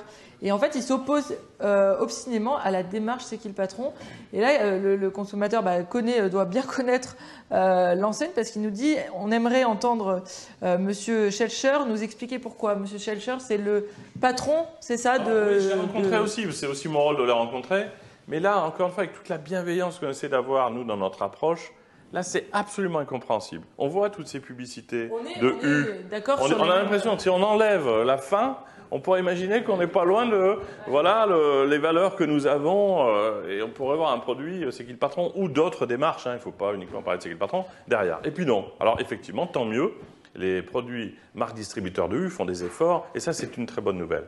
Mais quand on a ces valeurs-là, encore une fois, c'est très dur d'avoir ces valeurs-là et de dire à tout le monde les mêmes juste à côté, je ne les partage pas. On a des valeurs communes, ça me semble logique de les rassembler. J'ai vu M. Schelcher, qui est le nouveau président après Serge Papin, et puisqu'on est transparent, et il ne m'en voudra pas, c'était lors d'une conférence HEC, je suis allé le voir. Une conférence quand même. Hein. Bah oui, mais on essaye de faire connaître l'initiative. Je suis allé le voir. Alors c'est vrai qu'il était, lui qui pourtant tout le monde le dit plutôt très sympa et ouvert, il était un peu dans une réserve. Je lui ai dit mais il faut vraiment qu'on se parle. Les valeurs sont communes. On arrive à, encore une fois, 1 Français sur 5 qui achète ces produits créés par des consommateurs. Enfin, c'est plus une anecdote. À un moment donné, vous avez des valeurs. À quel moment on se rassemble? Ah, c'est compliqué, il n'a pas vraiment ouvert de porte. Et là, il m'a dit instantanément, vous savez, mais en revanche, vous avez un sacré lobby côté consommateur. Donc c'est au moins une bonne nouvelle, sachez que les magasins U font remonter toutes les demandes et peut-être même parfois les agacements. On a énormément, nous, de magasins U qui nous contactent en disant voilà, j'arrive pas à le commander moi de mon côté, comment est-ce qu'on peut faire pour que vous les envoyez ces produits-là en direct? Alors malheureusement, on peut pas... On va aller faire un petit reportage avec des sociétaires, mais toujours de façon très bienveillante. Vous vous rendez compte, vous êtes un magasin U, vous partagez ces valeurs. Vous ne pouvez pas commander les produits que vos consommateurs vous demandent parce que, effectivement, une famille d'acheteurs, d'experts, au niveau de la centrale, dit non. Ce chemin-là, cette possibilité-là, alors qu'il y a autant de consommateurs qui recherchent les produits, je ne la rends pas possible. Je le disais, Pascal, qu'au moins les produits soient en rayon, peut-être pendant un temps, et qu'ils puissent avoir leur chance d'exister. Et ça n'enlèvera certainement pas de vente à une autre démarche équitable. C'est pas vrai, on le voit. Ça va plutôt aller grignoter sur des produits qui ne soutiennent pas les producteurs, et ça sera qu'une valeur globale du magasin et du rayon qui grandira. Je passe aux autres enseignes, et les autres enseignes, en fait, là malheureusement, c'est 2 enseignes qui n'ont pas de produits C'est qui le patron, c'est Franprix et Leader Price. Ben voilà, tu le disais tout à l'heure, tu en as parlé, Franprix, on espère que ça va se développer et que potentiellement... Alors, je ne pas rappeler, c'est un peu mon erreur. On a eu un déjeuner avec Nicolas Bonto, qui est le responsable des produits chez Monoprix, et Jean-Paul Mochet. Monoprix est un fabuleux partenaire de la démarche, alors que c'est des petits magasins, il y a beaucoup de produits vendus. Et le patron donc, de Monoprix est en même temps désormais le patron de Franprix. Enfin, ça se fait dans l'autre sens. Et on s'est rencontrés et il a été très ouvert à toute la discussion. Il y a effectivement une notion de... Je crois que c'est l'inverse. Je crois que c'était le patron de Franprix qui maintenant est devenu... Ça, j'ai dit c'est l'inverse. C'est le patron de Franprix qui est devenu... Il faut le dire, ça c'est le même groupe. C'est le même groupe. Alors c'est vrai que Monoprix et Franprix dépendent du groupe Casino et c'est pour ça que voilà. On s'est vu et alors après c'est vrai que c'est quand même pas à lui de nous rappeler. Et il faut qu'on le fasse, donc on va s'engager à le faire. Ah note-le. Sortie de cette émission. Parce qu'on doit aller évidemment présenter tous les produits et j'ai pensé que peut-être ça se ferait plus naturellement. Parce que depuis 3 ans, on a beaucoup d'appels entrants, donc on ne se rend plus compte, mais il faut qu'on aille aussi vers les enseignes. Il faut dire ça à tout le monde. Hein. Toutes les enseignes et tous les produits dans tous les magasins, ce sont des appels entrants vers l'initiative. C'est juste pour montrer la force du travail fait par tous les consommateurs partout en France. On fait très peu de démarches et de demandes, et on devrait en faire plus. Et les magasins, parce donc, que... Humblement, on fait un engagement. Je refais une invitation officielle à M. Schelcher, seul ou avec des sociétaires, ça c'est pour Système U. On va humblement leur représenter la démarche. Michel-Édouard Leclerc, qu'on va accueillir tout à l'heure, est venu voir. Il avait exactement les mêmes réserves. Mais il s'est dit, OK, je vais venir un matin. Il a rencontré des sociétaires, il a vu comment fonctionnait la démarche. Il a fait une étude un peu globale. Et il s'est rendu compte que c'était une vraie belle aventure de consommateur, ce que ne sait pas Système U aujourd'hui. Donc humblement, on est prêt à ramener toutes ces informations à Système U. rassurer Lidl et revoir Franprix pour que il y ait des produits en rayon et que plus de producteurs soient soutenus. Allez, plus on avance, plus tu parles. Et donc, je suis ravie, on arrive aux dernières enseignes. Et c'est pas des enseignes, c'est d'autres, je dirais, plus loin des initiatives qui jouent la démarche, qui jouent le jeu de la démarche. C'est le Petit Ballon qui apporte son soutien sur le vin, c'est qui le patron. Le Petit Ballon qui est un site de vente en ligne de vin, tout simplement. Et on a à côté de ça également Aurore Market. Aurore Market qui distribue des produits C'est qui le patron. Alors pour le moment que l'épicerie, mais on croise les doigts pour que les produits frais arrivent très rapidement. On croise les doigts. Je ne sais pas encore, je peux pas vous dire quand, parce qu'ils font des tests, parce que l'acheminement, la logistique des produits frais, c'est un peu compliqué. Mais voilà, aujourd'hui, vous pouvez aller commander également sur Aurore Market, parce qu'il y a tout plein de produits. Ça marche bien, d'ailleurs. Hein. Oui. C'est la première gamme la plus vendue au niveau du site, quasiment instantanément. Donc il y a de plus en plus de gens qui commandent. Et là, justement, c'est pratique, parce qu'il y a un onglet, c'est que les produits C'est qui le patron qui sont tous rassemblés. Et voilà, c'est la fin de cette première partie où on a fait le tour des enseignes de la grande distribution. Qu'est-ce qui s'est passé sur toute l'année 2019 et maintenant, on va faire un focus plus précisément. Qu'est-ce qui s'est passé pendant un an chez Leclerc?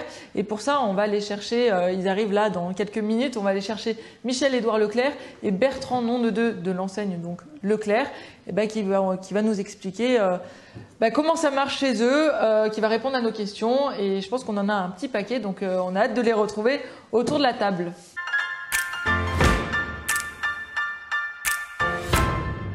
Bonjour tout le monde. Alors aujourd'hui, on tourne une sorte d'émission réunion filmée un peu atypique parce qu'on est dans les bureaux de C'est qui le patron. On vient de déménager. Alors, ça a été un peu le jeu des chaises musicales. On a bougé. Finalement, Nicolas est à côté de moi parce qu'en fait, on a autour de la table deux nouvelles personnes et ces deux nouvelles personnes, c'est Michel-Édouard Leclerc et Bertrand Nondedeux.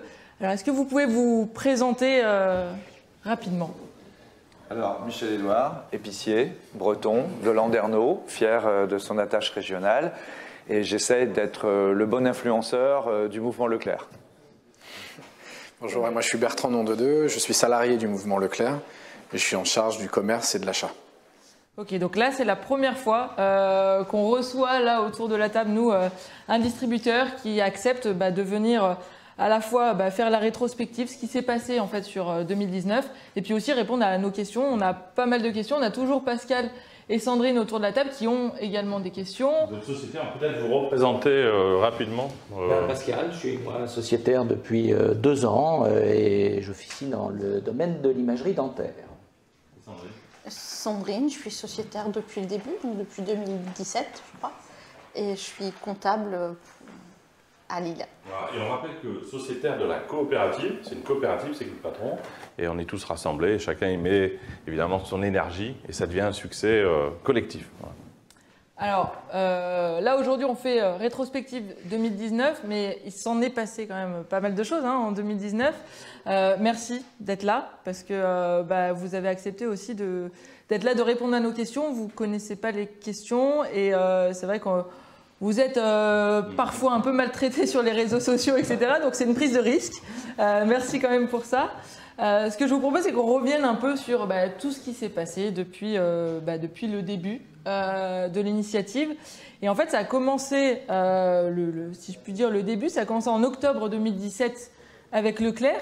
Et à ce moment-là, en fait, on l'a su après, vous étiez interviewé chez RTL et vous avez parlé pour la première fois de C'est qui le patron, mais vous aviez fait un amalgame entre une autre démarche et la démarche des consommateurs. Et en fait, c'est ce qui a fait lancer au final, c'est ce qui a été, nous a apporté pas mal de chance, c'est que suite à ça, s'en est découlé une belle histoire. On a un petit extrait de justement cette interview. En quelques secondes, C'est qui le patron qui donc a augmenté le prix de revient, qui a accepté d'augmenter le prix du lait de 8 centimes. Et voilà, vous les vendez dans vos supermarchés, ces litres, ces briques de lait. Le centre Leclerc qui vend le plus, le magasin qui vend le plus, C'est qui le patron, c'est un centre Leclerc. C'est un centre Leclerc. Ouais. Et donc, qu'est-ce que vous pensez de ce modèle? Est-ce que ça, c'est un modèle d'avenir? C'est intéressant. Ça veut dire qu'à chaque fois qu'une coopérative agricole, un groupement fait un effort d'allégation, de qualité, d'origine, de traçabilité, le consommateur est prêt à acheter plus cher, y compris chez Leclerc. Et donc à peu près 6 mois plus tard, tu dis venez voir, ce qui se passe concrètement. On fait les bébés assez vite. 6 mois. Mais en parlant de ça, vous allez voir que... comme d'habitude, en fait, avec des sociétaires, on se rend, on rend visite à des producteurs, on va voir chez le fabricant comment ça se passe. Est-ce que le cahier des charges qu'on a voté tous ensemble, est-ce qu'il est réellement appliqué, respecté?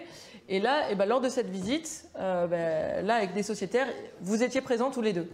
Ce que je trouve intéressant dans la démarche, ici chez Camille, productrice de fraises, mais d'une manière générale chez les producteurs qui sont labellisés C'est qui le patron. Ici, il y a un rapport au consommateur. C'est le consommateur, je ne sais pas s'il est vraiment le patron, mais en tout cas, il vient noter, il vient conduire les plans de production. Et ça, c'est important. Parce que du coup, il y a une valeur ajoutée à C'est qui le patron que n'ont pas les autres labels. Donc voilà, ça c'était en juin 2018. Avec Bertrand. Avec Bertrand Nom de Deux. Vous en avez pensé tous les deux quoi? Enfin, honnêtement, de cette visite, quand vous êtes venus, c'était la première fois que vous rencontriez, vous nous rencontriez, vous rencontriez des sociétaires de la démarche. C'était étonnant pour nous de voir un grand patron d'enseigne aussi venir sur le terrain. C'était rassurant aussi. Ouais, alors il faut voir que déjà, vous étiez aussi un peu victime de votre notoriété, de votre succès.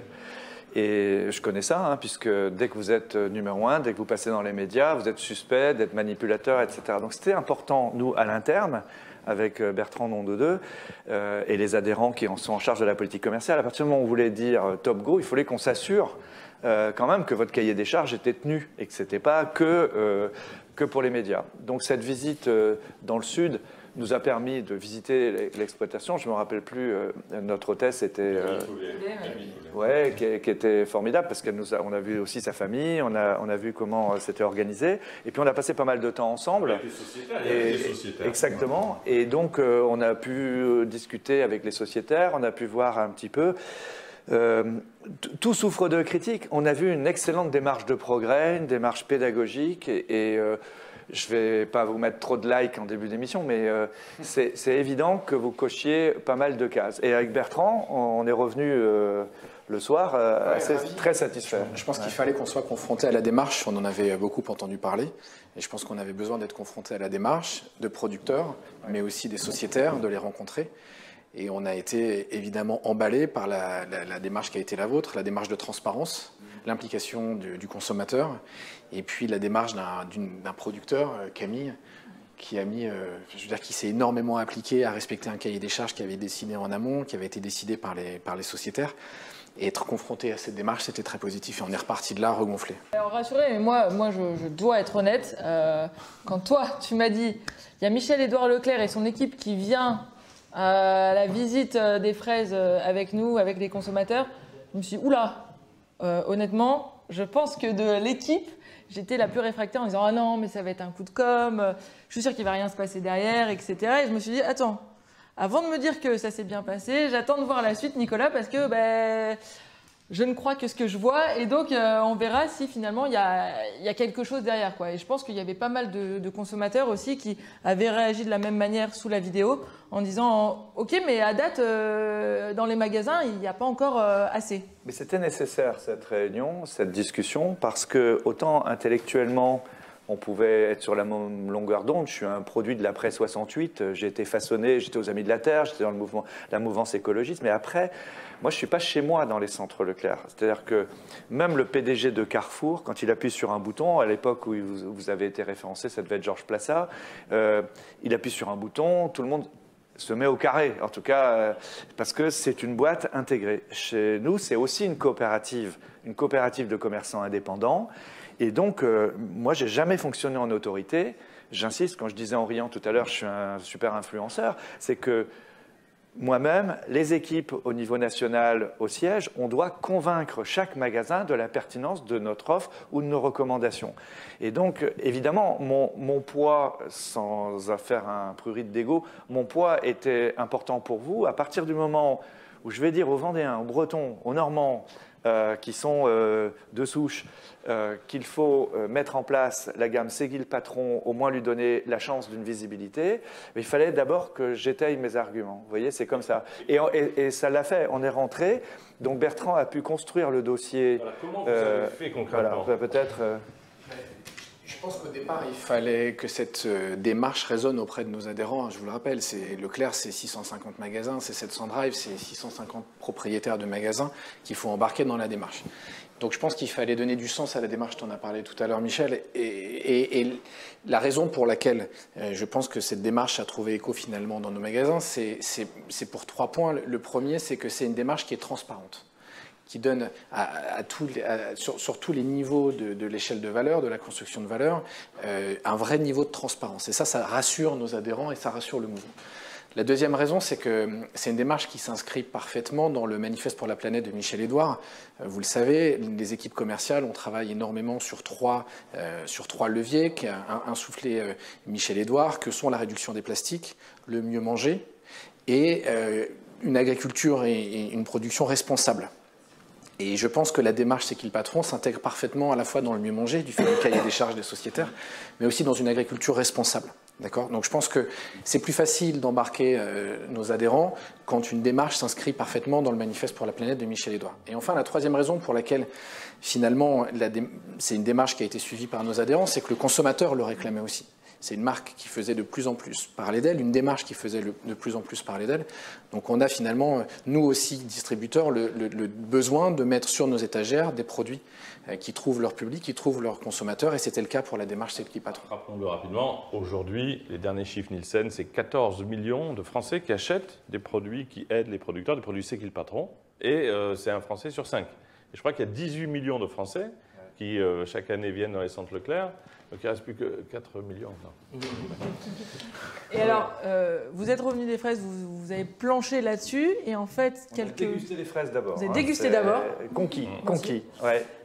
Et ensuite, vous nous avez dit, bon, bah, venez, vous nous avez reçus au GALEC. Donc le GALEC, c'est la centrale d'achat. Le mouvement de la coopérative. Le mouvement de la coopérative. Vous nous avez reçus, et là, à ce moment-là, vous avez pris un engagement, alors c'était en février, il y a 1 an, tout pile. Vous avez pris un engagement de référencer plus de produits, alors en tout cas d'en parler vous auprès de vos adhérents. On a un extrait de ce moment-là au GALEC. Voilà, Michel Edouard Leclerc. Donc on est au GALEC, c'est la centrale d'achat qui permet d'amener les produits jusque dans les magasins. On a la chance d'avoir le grand patron de la distribution à nos côtés et Nicolas Houdemont, producteur de lait. Est-ce que vous pouvez nous dire pourquoi on est là? Et ça nous fait très plaisir, mais qu'est-ce que vous avez pu annoncer aujourd'hui? Ça va faire beaucoup de bien aux producteurs et je crois aux consommateurs qui recherchent les produits. C'est qui le patron? Bon, on est venu taper dans la main, c'est le jour de la Saint-Valentin. Donc Leclerc et Seguil Patron se sont fait une déclaration d'amour où déjà on va faire des enfants, quoi. On va doubler le chiffre d'affaires Seguil Patron. Et voilà, alors ça c'était il y a 1 an tout pile. La Saint-Valentin. Et donc voilà, maintenant on est 1 an plus tard, on va voir qu'est-ce qui s'est passé depuis. C'était quand même, vous dites que vous êtes un influenceur et vous n'êtes pas le patron en quelque sorte de tous les adhérents. Mais à ce moment-là, vous prenez quand même l'engagement de se dire que vous allez, je crois que c'était doubler, c'est ça, le chiffre d'affaires? C'est ce Michel Edouard avait pris 2 engagements, c'était doubler le chiffre d'affaires et être le premier contributeur à la croissance de Seguil Patron dans la distribution. C'est tous les produits Seguil Patron. Et ça, comment est-ce que c'est possible concrètement quand on se dit, moi je dis toujours, vous savez, quand j'explique un peu comment fonctionne la grande distribution, je dis toujours que d'un côté il y a des intégrés et donc il suffit, entre guillemets, c'est très compliqué, mais il suffit quand même d'aller voir le siège. Si le siège décide de référencer les produits, dans les magasins on trouve automatiquement les produits. Et quand je parle des indépendants, je dis que c'est plus long, chaque patron de magasin est son propre patron. Et donc à ce moment-là, comment est-ce que c'est possible de prendre un engagement comme ça et de se dire non, on va y arriver? C'était risqué. Ouais. C'était risqué, oui, mais ça ne se sait pas vu de l'extérieur. Mais maintenant que vous nous pratiquez, c'est vrai qu'on a un mécanisme plus lent, qui a l'air plus lent. On a l'air plus armée mexicaine, un peu d'ailleurs, comme les sociétaires aussi de Seguil Patron. Mais il faut vous dire qu'à partir du moment où chaque directeur de magasin, propriétaire de magasin, fait sa démarche par lui-même, c'est peut-être plus long, le temps de la pédagogie, c'est un peu plus lourd, c'est de l'inertie, c'est beaucoup de réunions, mais après, c'est lui qui a pris la décision. Ce n'est pas un type à Paris, ce n'est pas quelqu'un qui lui impose. Et quand vous êtes alsacien, breton, basque, etc., on n'aime pas que les décisions nous viennent de Paris, pas simplement dans le commerce. Et vous voyez, c'est à la fois ce qui peut vous apparaître comme faiblesse, mais c'est en fait une force, parce qu'une fois qu'on y va, on y va. Et la promesse, on l'a tenue. Et pourtant, on n'est pas partout encore. Les produits C'est qui le patron ne sont pas encore partout. On discutera de savoir pourquoi tout à l'heure. Mais voilà, le mouvement est parti. Et c'est vrai, je pense qu'on finit l'année comme premier contributeur de la croissance. C'était donc au Galec il y a 1 an. Juste après, 6 mois plus tard, il y avait ce premier magasin justement qui référençait tous les produits C'est qui le patron. On a des images qu'on est allé tourner. C'était à So West, à Levallois.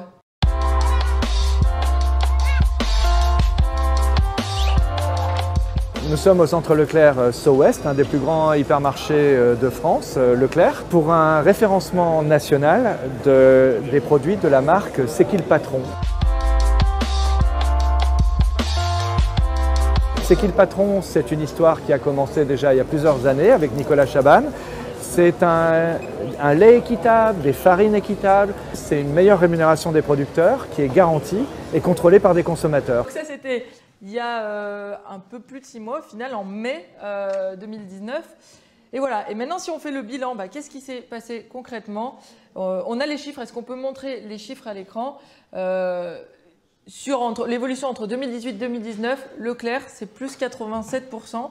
Vous disiez vouloir doubler le chiffre d'affaires de l'enseigne. Je pense que là, on y est. Donc concrètement, dans les chiffres, au-delà de doubler le chiffre d'affaires, vous vouliez être premier contributeur à la croissance.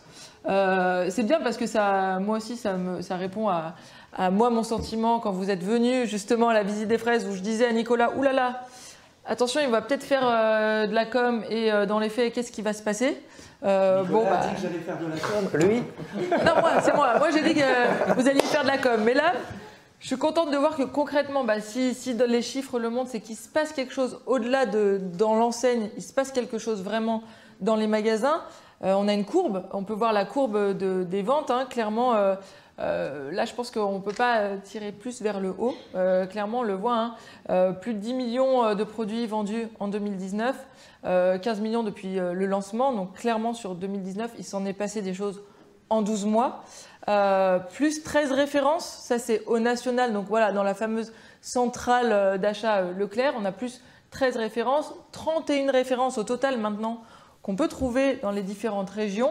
Alors vous le savez, on parle là, tout à l'heure on parlait de SCA, donc c'est des centrales d'achat régionales qui sont découpées là, vous le voyez dans la carte de France.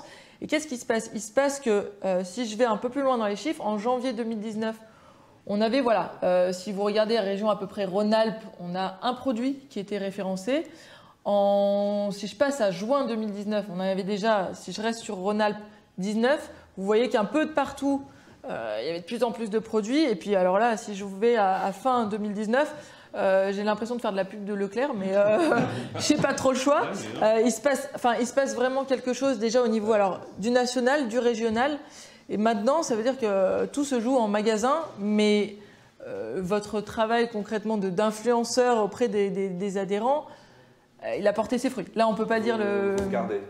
J'aimerais bien continuer. Quelqu'un dit ça, c'est bon, bravo. Non, mais c'est le travail aussi de Bertrand, je pense, dans la partie référencement. Et comment on fait après, au niveau de la centrale, pour amener l'info au magasin quand on a référencé le produit? Alors la direction commerciale, évidemment, on a différents leviers qui nous permettent de communiquer à nos régions et à nos magasins. Les innovations, donc tous les nouveaux produits qui sont lancés par les industriels, toutes les innovations qui sont lancées par notre marque de distributeur, marque repère, et évidemment tous les nouveaux produits qui s'inscrivent dans une démarche vertueuse, celle qui s'inscrit dans le manifeste pour la planète de Michel Édouard, pour lequel on a régulièrement des points, donc toutes les semaines, avec nos centrales régionales. On parcourt les différentes innovations, les nouveautés, l'intérêt pour le consommateur. producteurs. Et si on a déjà des premiers résultats dans des magasins ou dans des centrales, on les partage aussi à l'ensemble du mouvement. Mais ils l'ont.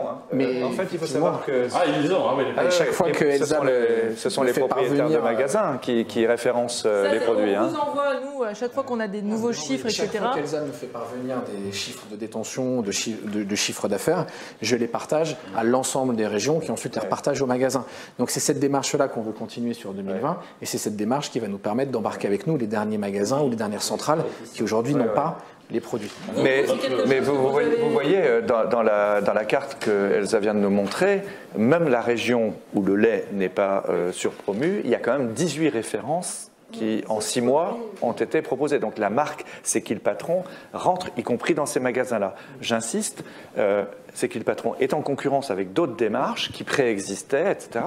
Et comme vous l'avez dit, votre but, c'est pas de faire déréférencer des producteurs locaux. Donc il faut aussi accepter que cette démarche qui arrive après d'autres, il faut qu'elle trouve sa place tranquillement, sans générer de conflits inutiles entre groupements de producteurs, par exemple. Ouais. J'ai une question là. Certaines enseignes, parce que les produits arrivent, ils n'ont pas des résultats immédiats, il leur faut du temps, ils n'ont pas le niveau de communication du lait, les enlèvent. On peut le comprendre. Il y a une rentabilité dans les magasins, une référence arrive, elle est un peu faible, et on l'enlève. Là, on remarque qu'elle reste. On donne une vraie chance à des références plus petites. Le miel, chaque produit a une vraie belle histoire. Comment vous faites pour donner ce temps et cette chance aux produits de s'installer? Parce que c'est fragile, il faut qu'après on aille les acheter parce que, voilà. Je pense que ça fait partie de la nouvelle politique commerciale qu'on a mis en place avec Michel Edouard sur ces démarches-là, encore une fois. On demande aux adhérents et aux centrales de jouer le jeu. Dès qu'on a des résultats positifs dans des magasins ou des centrales, on les partage à tout le monde. Et on essaie de s'assurer avec mes équipes, à chaque point de contact que nous avons avec les régions et les points de vente, de remettre en avant la démarche. Donc évidemment, ça commence maintenant à résonner. Comment vous arrivez à le laisser en rayon? C'est tout bête, mais... c'est là où il faut que vous compreniez que c'est une démarche volontariste. C'est-à-dire qu'on a survendu, prévendu, mais parce que vous le valez bien, cette démarche-là. Parce que, mais j'insiste, vous l'avez bien compris, malgré l'originalité consumériste du produit, vous êtes aussi en concurrence avec des vingtaines, trentaines d'autres démarches. Donc c'est pour ça, il faut compter sur nous, mais en fait c'est sur vous qu'il faut compter pour continuer cet esprit de conquête. Vous voyez, le fait d'exister ne suffit pas pour être détenu. Il faut toujours susciter la demande, en fait. C'est l'offre qui fait la demande. Et pardon d'avoir l'air comme ça, d'être un vieux con qui donne des leçons, mais c'est comme ça que ça marche, quoi. Vous voyez? Alors justement, dans les magasins, aujourd'hui, on se rend compte que l'offre bio, par exemple, elle est concentrée dans un univers. Pas toujours. Alors non, on a vraiment les deux démarches. Il y a les deux démarches. Oui. Il existe vraiment 3 types de bio dans nos magasins. Il y a le bio qui est porté par nos marques de distributeurs. Vous avez le bio spécifique qui, lui, est regroupé dans des univers experts du bio dans nos magasins. Mais tout le bio des marques conventionnelles, des marques nationales conventionnelles, quand Erta lance un jambon bio, il est mis à côté de son jambon conventionnel parce que c'est là que le consommateur passe. Le trafic est fait essentiellement sur ces marques nationales dans le rayon conventionnel. Donc on a là le bio à côté du produit conventionnel. Et ça, par exemple, vous voyez, c'est un vrai débat. On n'a pas tranché d'ailleurs, et on ne tranche pas nous, au niveau national. On laisse les magasins qui sont les forces marchandes quand même. Mais vous voyez, quand vous êtes à Paris, un magasin bio ou dans une belle conurbation, un magasin bio, ça peut être très chouette, c'est très attractif, mais c'est tout de suite un magasin qui est 30-40% plus cher que du conventionnel. Et donc, quand vous êtes à Paris, la spécialisation, c'est assez facile. Quand vous êtes dans une métropole, c'est assez facile. Quand vous êtes à Landerneau ou à Concarneau, si vous faites qu'un rayon bio très fortement impliqué, ça vous dénote l'image accessibilité du magasin, et c'est pas sûr que ce soit une bonne démarche, vous voyez. Et c'est ça, il faut, quelquefois, il vaut mieux mettre le bio en choix plutôt que... Est-ce que la distribution ne doit pas être justement un peu conseillère aussi par rapport aux bonnes pratiques et par rapport aux bons produits, au respect de l'individu et de l'environnement? C'est une vraie démarche de fond. Est-ce que la distribution, c'est uniquement un rôle de stockiste, de mettre les produits qui se vendent le mieux? Non, mais entre avoir des produits bio ou des prix équitables dans un rayon thématique, ou avoir un plot, un îlot de rayons juste comme ça, honnêtement, je ne sais pas ce qui est mieux pour les initiateurs eux-mêmes. Si le rayon fait peur, personne ne va aller le voir. sauf à être à SO-Ouest, à Paris, dans des lieux à fort pouvoir d'achat, etc. Mais alors que si vous découvrez C'est qui le patron en offre des possibles, eh ben vous vous y intéressez. Parce que c'est ça le truc. Il faut faire attention de ne pas faire peur. Vous vous rendez compte qu'en 2-3 ans, depuis les états généraux de l'alimentation, on ne parle aux gens que d'augmentation de prix. Le bio, le végan, l'équitable. Et donc, il faut faire attention que le discours ou la vitrine ne chasse pas l'intention. Et vous êtes consommateur, vous voyez, le pouvoir d'achat salarial des gens, il n'a pas augmenté plus que l'inflation. Et donc, dans l'idée, je sais que la grande distribution, pendant des années, a quand même poussé la surconsommation aussi, à un moment donné, avec des promotions super attractives, qui font qu'au lieu d'acheter 6 packs de lait, on en achète 24, parce qu'aujourd'hui, il y a une promo à je ne sais pas combien. Est-ce que tout ça, ça n'a pas contribué à dénaturer, justement, le fait que l'idée, pour le consommateur, c'était vraiment de trouver un produit qui avait du sens, avec un producteur qui était bien rémunéré, consommer moins mais mieux. Est-ce que c'est pas là où on devrait tous aller? Je pense qu'en nous, il y a des citoyens qui disent votre conclusion, mais dans la pratique, il y a la plupart des gens considèrent qu'ils ne veulent pas être pris pour des gogos et sous prétexte d'allégation de se voir des hausses de prix trop importantes. Donc notre travail, il est pédagogique. En revanche, je ne connais aucun consommateur qui veut manger n'importe quoi pas cher. Moi. Oui, mais ce n'est pas ça qui est proposé aujourd'hui. Vous voyez, si on sort de la caricature, la question c'est que quand il y a 1 euro d'écart sur des briques de lait, les gens se la posent quand même cette question, vous voyez. Et donc il faut réfléchir. Non, mais sur votre point, je pense vraiment qu'on ne pourra pas faire l'un ou l'autre. Il faudra qu'on continue à faire les deux. C'est-à-dire qu'il faudra qu'avec Michel Edouard, on continue à pousser pour des détentions de produits qui soient bio, qui soient responsables, et essayer d'envoyer vers cette direction nos assortiments, nos promotions, nos communications. Et en parallèle, il faudra qu'on continue à proposer des promotions attractives pour faire venir les gens dans nos magasins. Il faudra qu'on continue pour les foyers les plus modestes à continuer à proposer des produits accessibles via la marque de distributeur ou via des marques de premier prix, de marques nationales. Donc c'est pas là. C'est de laisser sa chance aux produits. Parce qu'on est convaincu qu'on est en train de gagner des consommateurs aujourd'hui. On s'en rend compte, il y en a de plus en plus qui sont en train de se rallier à la cause. Hein. Exactement. Donc je veux dire, poussons. Je reprends la parole et je fais ma présentatrice, chose que je déteste faire. Mais j'ai promis, alors on a passé justement une petite vidéo, nous, sur les réseaux sociaux en disant que vous alliez être là aujourd'hui présent. Donc si des consommateurs, même des producteurs, vous avez vu des vidéos, avaient des questions, on a répondu à la question des producteurs. Si on peut juste faire, alors j'en ai pas beaucoup, hein, mais quelques questions-réponses de questions donc, que j'ai eues sur les réseaux sociaux. On a quelqu'un qui nous demande, alors sur Twitter, Arnaud Gourmand, qui dit comment ça se fait, Gourmand, comment ça se fait que je trouve en magasin le beurre bio à 4,08 €, là où les consommateurs, quand on a répondu au questionnaire, au cahier des charges, on arrive à un prix voté conseillé de 2,94 €. Je ne sais pas répondre à ça. Vous pouvez faire tous les magasins de France et trouver des écarts, des erreurs. C'est une erreur technique. Je vous le redis, on a 650 magasins, 700 drive. On a 70 000 références en moyenne dans nos hypermarchés. C'est une erreur. Ça arrive. Généralement, quand vous le constatez ou vos sociétaires vous me le remontez. Et ensuite, on agit avec mes équipes auprès des magasins. C'est une erreur. Ça peut être une marche automatique aussi, non? Ça peut être plein de choses. Ça peut être quelqu'un qui est absent le matin parce qu'il n'a pas pu se rendre sur son lieu de travail à cause des grèves. Ça peut être quelqu'un qui est en arrêt maladie, qui est remplacé par quelqu'un d'un autre rayon et qui n'est pas très habitué. Mais comme Elsa le fait déjà aujourd'hui, continue à nous le signaler. Ils sont libres aussi. Ce qui est important aussi, c'est parce qu'on est une drôle de société aujourd'hui. On focalise sur les poubelles ou les trucs qui ne marchent pas et on oublie le truc. Or, en fait, il y aura toujours, y compris chez qui le patron, des défaillances, c'est tout. Il peut y avoir des erreurs. En tout cas, ce n'est pas une intention. On rappelle, et pas par simple courtoisie, que la part très positive, notamment dans ces progrès, est immense. Mais on se doit, puisqu'il y a beaucoup de questions qui viennent se focaliser sur des points comme ça, de donner des réponses. Je pense que cette réponse, elle va permettre... Voilà, alors je te laisse poursuivre sur les questions. Une autre question, c'est marrant, j'aurais pu la poser il y a 6 mois, hein, mais bon, maintenant je ne peux plus la poser. Quelqu'un qui nous dit sur Facebook, c'est Emeline qui nous dit « Monsieur Leclerc, ne pensez-vous pas qu'il est anecdotique et uniquement dans un but de communication et de greenwashing que de mettre en avant votre partenariat avec C'est qui le patron, compte tenu de la responsabilité de la grande distribution dans la baisse des prix des matières agricoles françaises et le cours vers les produits les moins chers, les moins transparents, et ce depuis des décennies ?» Ça fait 40 ans qu'on m'attribue ce rôle. Tout petit déjà, quand Leclerc ne pesait pas, on nous l'attribuait. La distribution, en général, sert de bouc émissaire à ce qui ne se fait pas par ailleurs. Il n'y a plus de politique agricole, les cours ne sont pas régulés, ils ont supprimé les quotas, il n'y a rien eu à la place, on a ouvert les marchés à la Nouvelle-Zélande, à l'Australie, etc.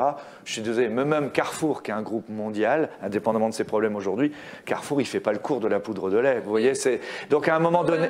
Non, je propose qu'on ne dise pas globalement, ça n'existe pas la grande distribution, il y a des marques, on ne dit pas globalement les industriels, vous voyez, c'est des stratégies, on vient de le dire, on vient de le voir, elles sont portées très différemment. Non, le grand reproche qu'on me fait, qu'on faisait au Centre Leclerc, c'est de vendre moins cher. C'est un reproche parce qu'on casse le marché de certains industriels, de multinationaux qui se servent des petits, des problèmes de petits pour se mettre derrière.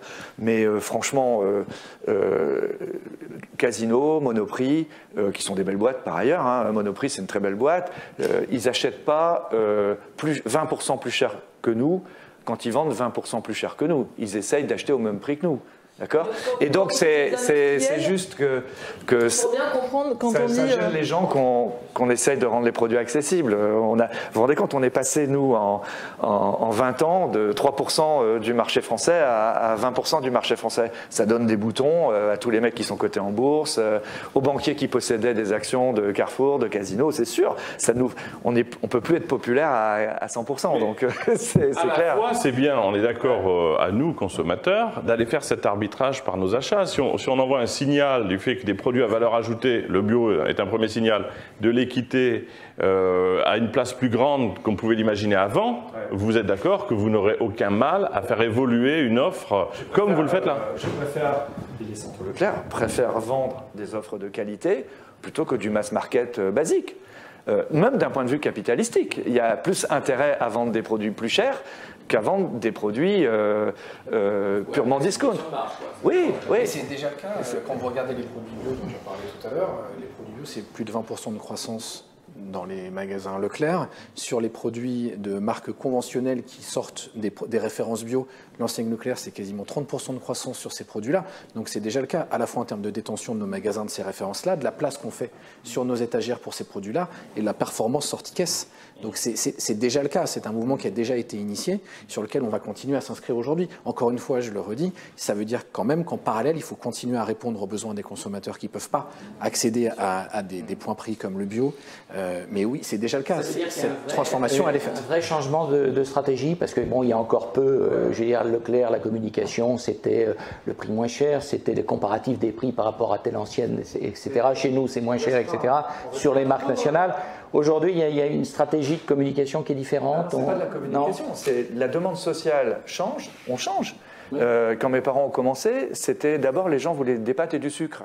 Dans les années d'après-guerre, parce que c'était un marché de spéculation. Et mon père a cassé les prix pour rendre ses produits accessibles, y compris de l'huile d'olive et tout ça. Après, pendant la guerre d'Algérie, on ne trouvait plus d'huile. Et donc, mon père, il a assouvi cette demande. Après, on a élargi à la parapharmacie, au carburant, etc.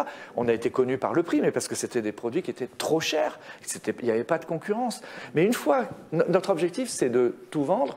Mais que ce soit la 2 chevaux, pardon, mes références automobiles sont un peu déclassées, mais que ce soit la 2 chevaux ou la Mercedes, l'important c'est qu'on soit moins cher que notre concurrent. Ça ne veut pas dire qu'on écrase les prix par sadomasochisme. Il ne faut surtout pas ignorer le comportement de nos consommateurs. Il y a une partie des consommateurs qui veulent pouvoir trouver ces produits-là sur nos étagères. Et nous, notre rôle avec Michel-Édouard et nos équipes, c'est évidemment de leur mettre à disposition.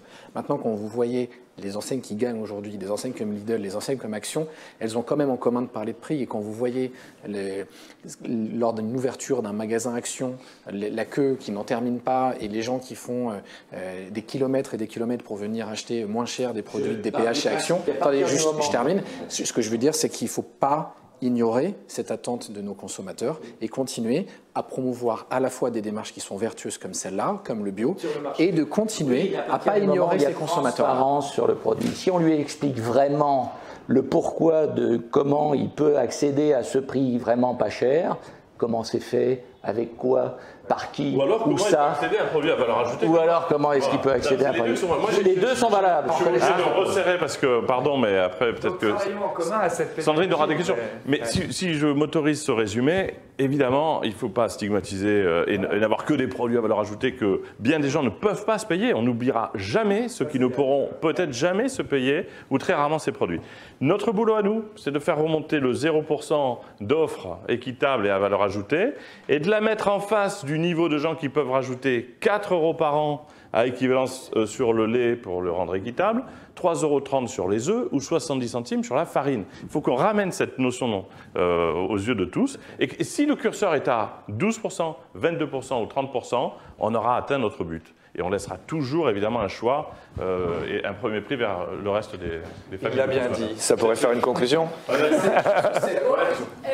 sais que les agendas de tout le monde sont serrés. Merci beaucoup d'être venus.